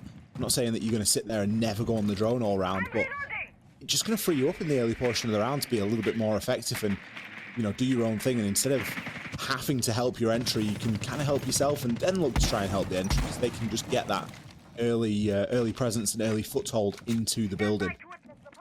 KDS faced with Laser Gate. Too difficult for them to burn through, given that they are playing on the striker. Plenty of throwables knocking around there. Just want the default camera gone in the first instance, though. Reloading. A little bit of a pre-fire. There is a player that's actually moved up, and there must be some info on a drone, because the yellow ping did back that suspicion up that he had. At least for the meantime, nothing coming of it. Vittaking's the player that I'm interested in. I want to know where that Monty is making the charge. It looks like it's going to be happening over toward that trophy area, which could speak to something a little bit more direct. Could very well, but Vittaking, despite being in the site, down to 1 HP. Not a lot of vertical angles whatsoever. You can see why they might have made this decision, but unfortunately, yeah. The horizontal presence from Fluxo w7m, I think, is much stronger than FaZe Clan anticipated. Earlier damage done to Vittaking will make that C4 a one-shot kill, and now FaZe have made a lot of miracles today, but another 2v5 in these odds when both attackers are trapped in trophy seems a bit too long.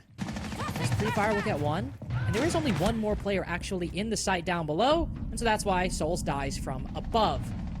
5-4 now for Fluxo w7m, round successfully after the timeout, and maintain a winning record on their defenses so far. I'm a little bit surprised to see FaZe go for something so horizontal there. I was really expecting the Monty to be used to just push the players in, maybe even get the Monty in library side and just start to work through that top floor and take vertical control, because attacking into kitchen, you've got no option really but to try and take control of that top floor. The hatch in itself is always going to be played open, and that's just going to allow defenders really easy lines of sight, regardless of if they make any verts or not. So I feel like it was a bit of a missed opportunity there from FaZe, especially knowing that the Monty was going to get removed at the start of round number 10. That was kind of your last chance to really sort of leverage it and to put yourself on a map and series point. As it stands, as predicted, Fluxo have gotten rid of the Monty. They're going to force Vitaking onto something a little bit different. The Azami will also fall. That's really with a mind and a nod toward that top floor bomb site, which was so masterfully locked out with the addition of the Azami earlier. We won't be there until next round. Round 10, we're going to be going to bar and games. The change here is a deployable shield. Something that we commented on at the time, Links, that we really would want to see that deployable shield played upstairs, either in library or on library stairs or on fireplace, just somewhere to give you a little bit of a point of reference to retreat back to. A little stronghold, if you will, that if things did start to get a little bit too much, which, let's be honest, they're going to, you are going to be able to play behind that and try and burn a little bit of time and not just have to give up that top control so quickly. Especially with the Azami now banned and opting not to run the Mira, it's something you kind of have to do. Like, you don't actually do, but it just alleviates things a little bit and allows you to focus on other things. Also feel a bit more confident to hold that position. It's just nice to have. Big shot, with the Monty ban. We won't be able to see FaZe Clan play that attacking round the exact same way they did before, which it's their only victory on the attacking side so far, so it's important context as we go forward. Monty itself was not a sufficient condition for their victory, and in the one case it was. It's now no longer present. So I bring another shield, handy on the Blackbeard. Deployable shield, that's an interesting position. Placed deeper into library to allow them to more aggressively contest library window. Normally we kind of see it facing more like the Ivy window, like that position. So we have an interesting spot that Fluxo w7m have decided to place it. We'll see if it ends up mattering, as right now the vast majority of the attacking team is actually coming from the solar side right now, so that shield is currently facing nobody. I wonder if they were banking on the fact that the Monty's banned, that they were going to push library direct and not come across through solar, because I agree it's a really weird position to play that. If you were going to play it anywhere, you'd play it at the top of library stairs, but maybe with shots like that, it's not really going to matter. Nodes able to find himself one.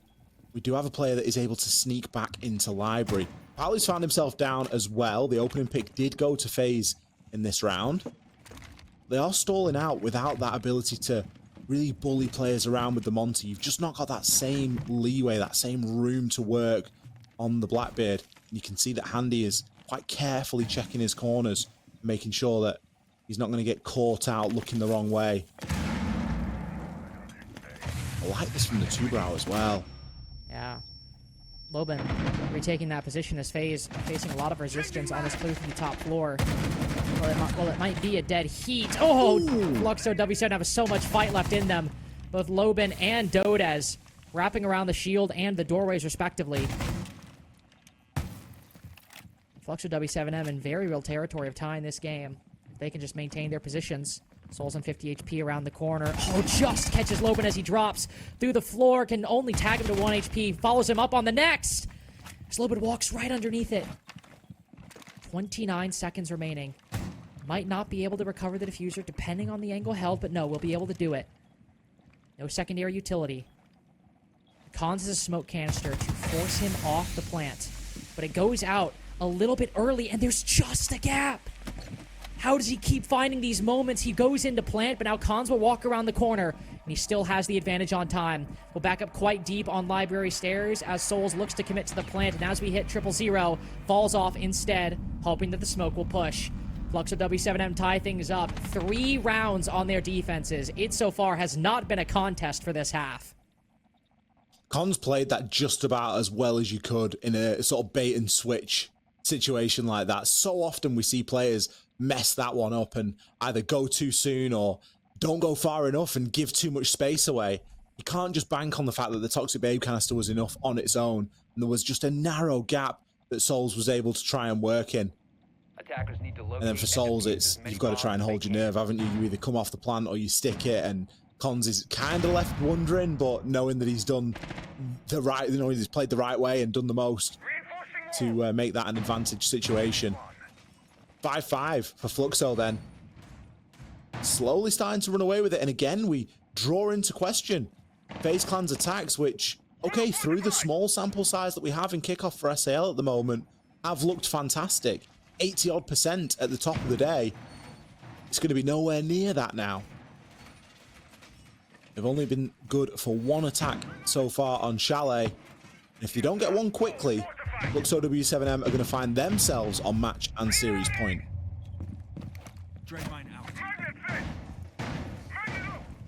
It could very well be trending that way based on how these rounds have gone. Barn Gaming, the Monty push was the only thing that's worked out so far, and every other site has been won by Fluxo w7m at least once.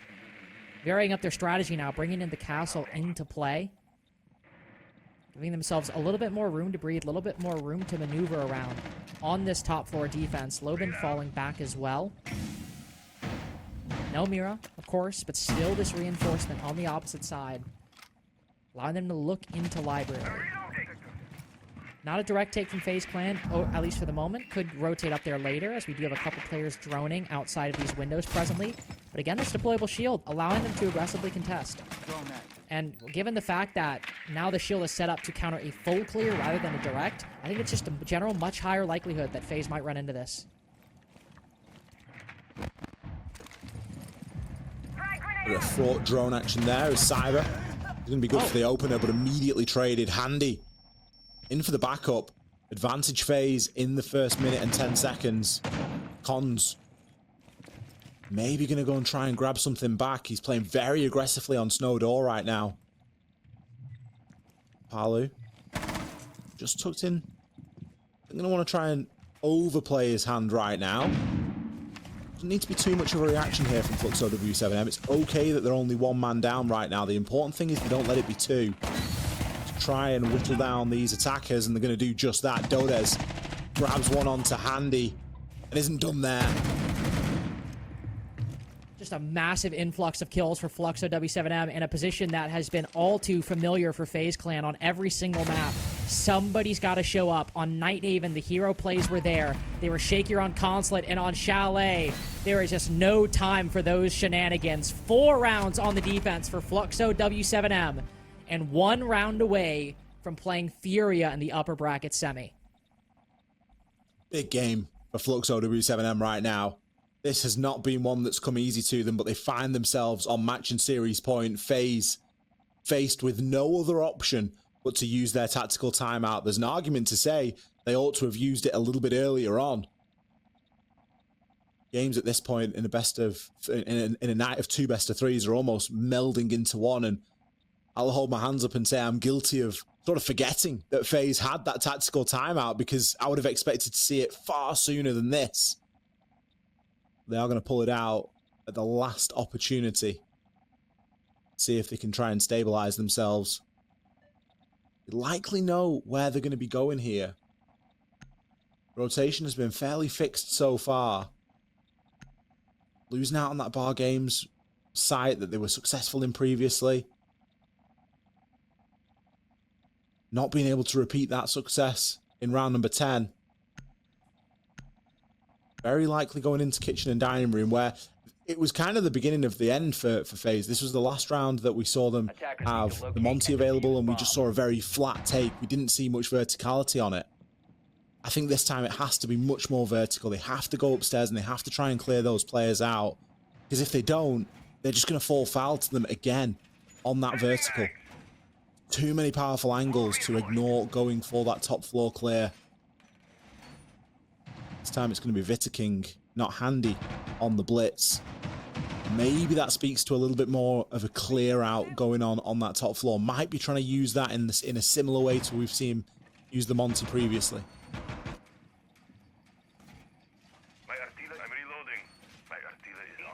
Try and channel, I mean, the success of the one attacking success they've had so far was by doing something similar to that. So maybe it's something to try and grasp at.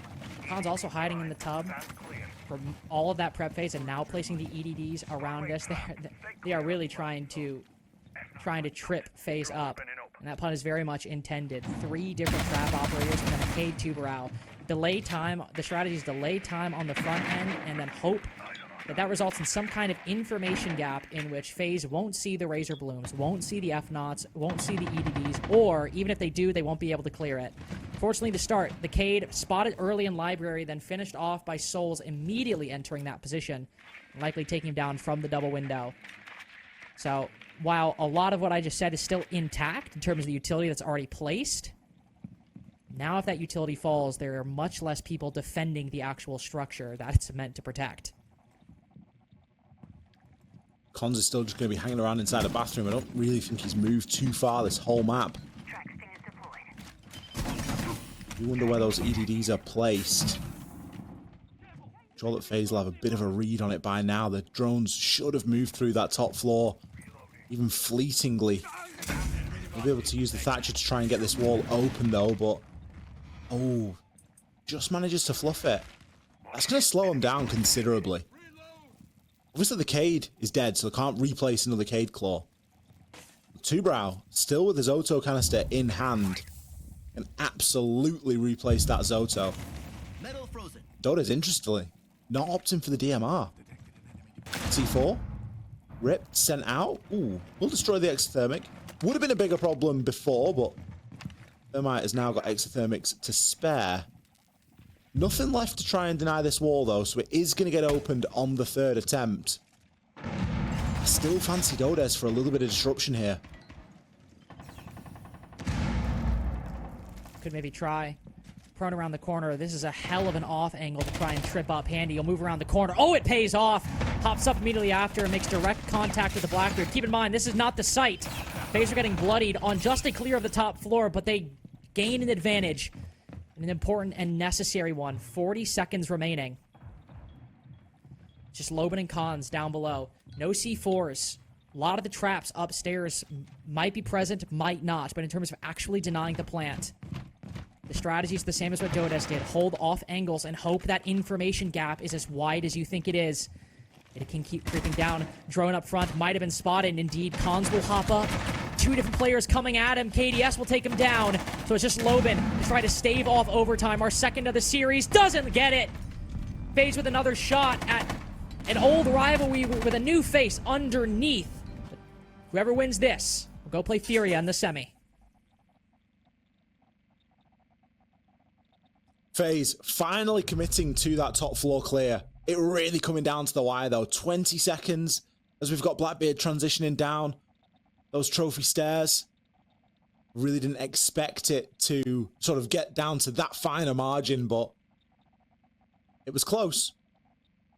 He kind of fancied Loban for one as well through the punch hole that he'd made right at the bitter end. There was maybe a world where Loban could have rotated all the way up library stairs or something to that nature, but would have been leaving his teammate pretty high and dry inside a trophy. Regardless of which way it flopped, it's left us 6-6. And it's left us with Fluxo w7m still on the defense. Getting that defense inside of the overtime is going to be pretty critical. Although we said that for Consulate, and it didn't transpire. It didn't turn out to be as important as it had been all game long. Because in regulation, when Fluxo w7m were on the attack on Consulate, they were successful. And quite nicely so. Flawless round that they were able to get, really catapulting them toward this third map. FaZe are going to be looking to recreate some of that same success here, as the attack so far hasn't been too kind to them. No, it has not. Loban. Oh! Spotting the Capital through the trees. But the Boss G has not been good for anybody that's used it today. You can't entirely blame him. Just not one of those days. Also reveal to FaZe Clan the kind of defense that Fluxo w7m might be running, and even if they're not running a very loose roam, that Loban could be anywhere at any given time. That's something they'll have to consider. Especially if they can spot him, get him on a death mark tracker, that'll be nice as well. Master him in office. It's a bit split right now. A couple players over by Solar. Actually, no, most players over by Solar, excuse me. So it'll be a Solar-sided direct take. But look at the actual utility meant to flood the staircase. There's not a whole lot. There are some flashbangs and nades, but no Grim, obviously, because it's banned. No Ying in play either. So we'll have to be a bit careful for how much utility you put into this area, because if just even some of it goes awry, you have very little to fall back on. Yeah, like you say, the placement is going to be crucial. Pons shooting shadows there. Needs to turn his attention towards Solar as the benefit of the outlines, and that's where the push is going to start. Handy gets himself in, playing on the Blackbeard. Can afford to be a little bit more aggressive and work off the back of some of this intel, but isn't going to account for Lobin just blindly swinging the corner and hitting a hell of a spray with the SMG-12. Cyber keeping a lid on things outside of Fireplace door, however. So any momentum gained by the defense is short-lived. Diffuser dropped inside, though. This is a hairy position for both sides, or just a bit difficult to make heads or tails of. Attack's got to recover the diffuser, but they don't end up losing a body. The body they lost is the Blackbeard, and Vidking's on low HP. Dots follows it up with a kill onto Cyber, roaming around down below, and with Soul's not long for this world either. Vidking's only kill is on flank watch, and he's the only one left! Based off this play, just not giving up a single inch inside of Solar. Fluxo w7m, match point a second time. Well, they've done the hard work there. They put themselves in a very good position right now. Defense is the round, or is the side that you need to win. They will have another bite at the cherry here if they fail to convert this with a third and final chance at the match and series point. But hey, who knows? Maybe they get it done on the attack here and now. Maybe FaZe have just gone a little bit too far. It's kind of the expected outcome, Lynx. This is what I was expecting to happen when we were on Consulate an hour and a bit ago. Need to locate and defuse bombs. I wouldn't be surprised to see all 15 rounds here either, especially after the result of that first round in overtime. Fluxo have a chance though, and you can't count them out, because when they've needed to tonight, they have pulled attacking wins out. Going to be attacking upstairs. Reminder, the bans will revert back to necessary or the appropriate bans at the time. We'll see the Lion ban for FaZe, as was spoken about by us and the desk at some great length. Jesse coming up with a very valid reason as to why that ban was in place in the first place. Cyber should be able to breathe a little bit of a sigh of relief with the style that he wants to go for, and he's going to kick things off with a bit of a spawn peek here. Doesn't appear anybody spawned on that side of the map, though, so at least good for everybody involved. Neither the attack nor the defense will lose a body. Cyber will just spend some time waiting that he could have spent doing anything else. Not again. Brilliant. Not again. Brilliant. Surely not. I mean, we don't know. Maybe he shot it when the camera was off him. I don't buy it. Well, knowledge that there's an ace is not, not the worst thing on the planet. It's kind of an assumption, I think, if there's going to be a hard breacher. It's the upside of that's the charitable interpretation of not shooting a default camera. And Fluxo w7m still have the advantage on map point, and series point as well. With direct line of sight on one defender downstairs inside of kitchen. Players outside of trophy looking to pressure him from below as well.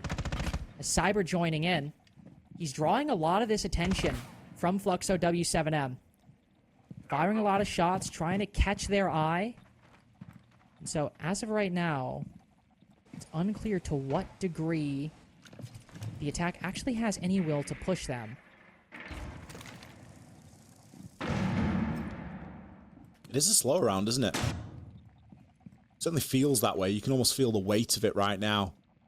Lobin is starting to move through downstairs. I don't think he's going to come to blows with Handy at the moment. Maybe that's an engagement that we put on the shelf for a slightly later point. Oh, Dots! Absolute turn and burn onto Cyber. With Souls falling as well. That's not a good sign for FaZe. That feels like the bell tolling. If Cyber's missing shots like that, seems that Fluxo w7m might just have their moment and send FaZe down to the lower bracket against Black Dragons.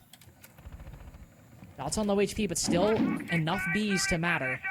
2 remaining, and then some fire bolts and smoke bolts as well. This is quite a lot for Fluxo w7m to do. It'll force Vidiking out of his position, then reveal his spot inside the corner. Flashbang as well.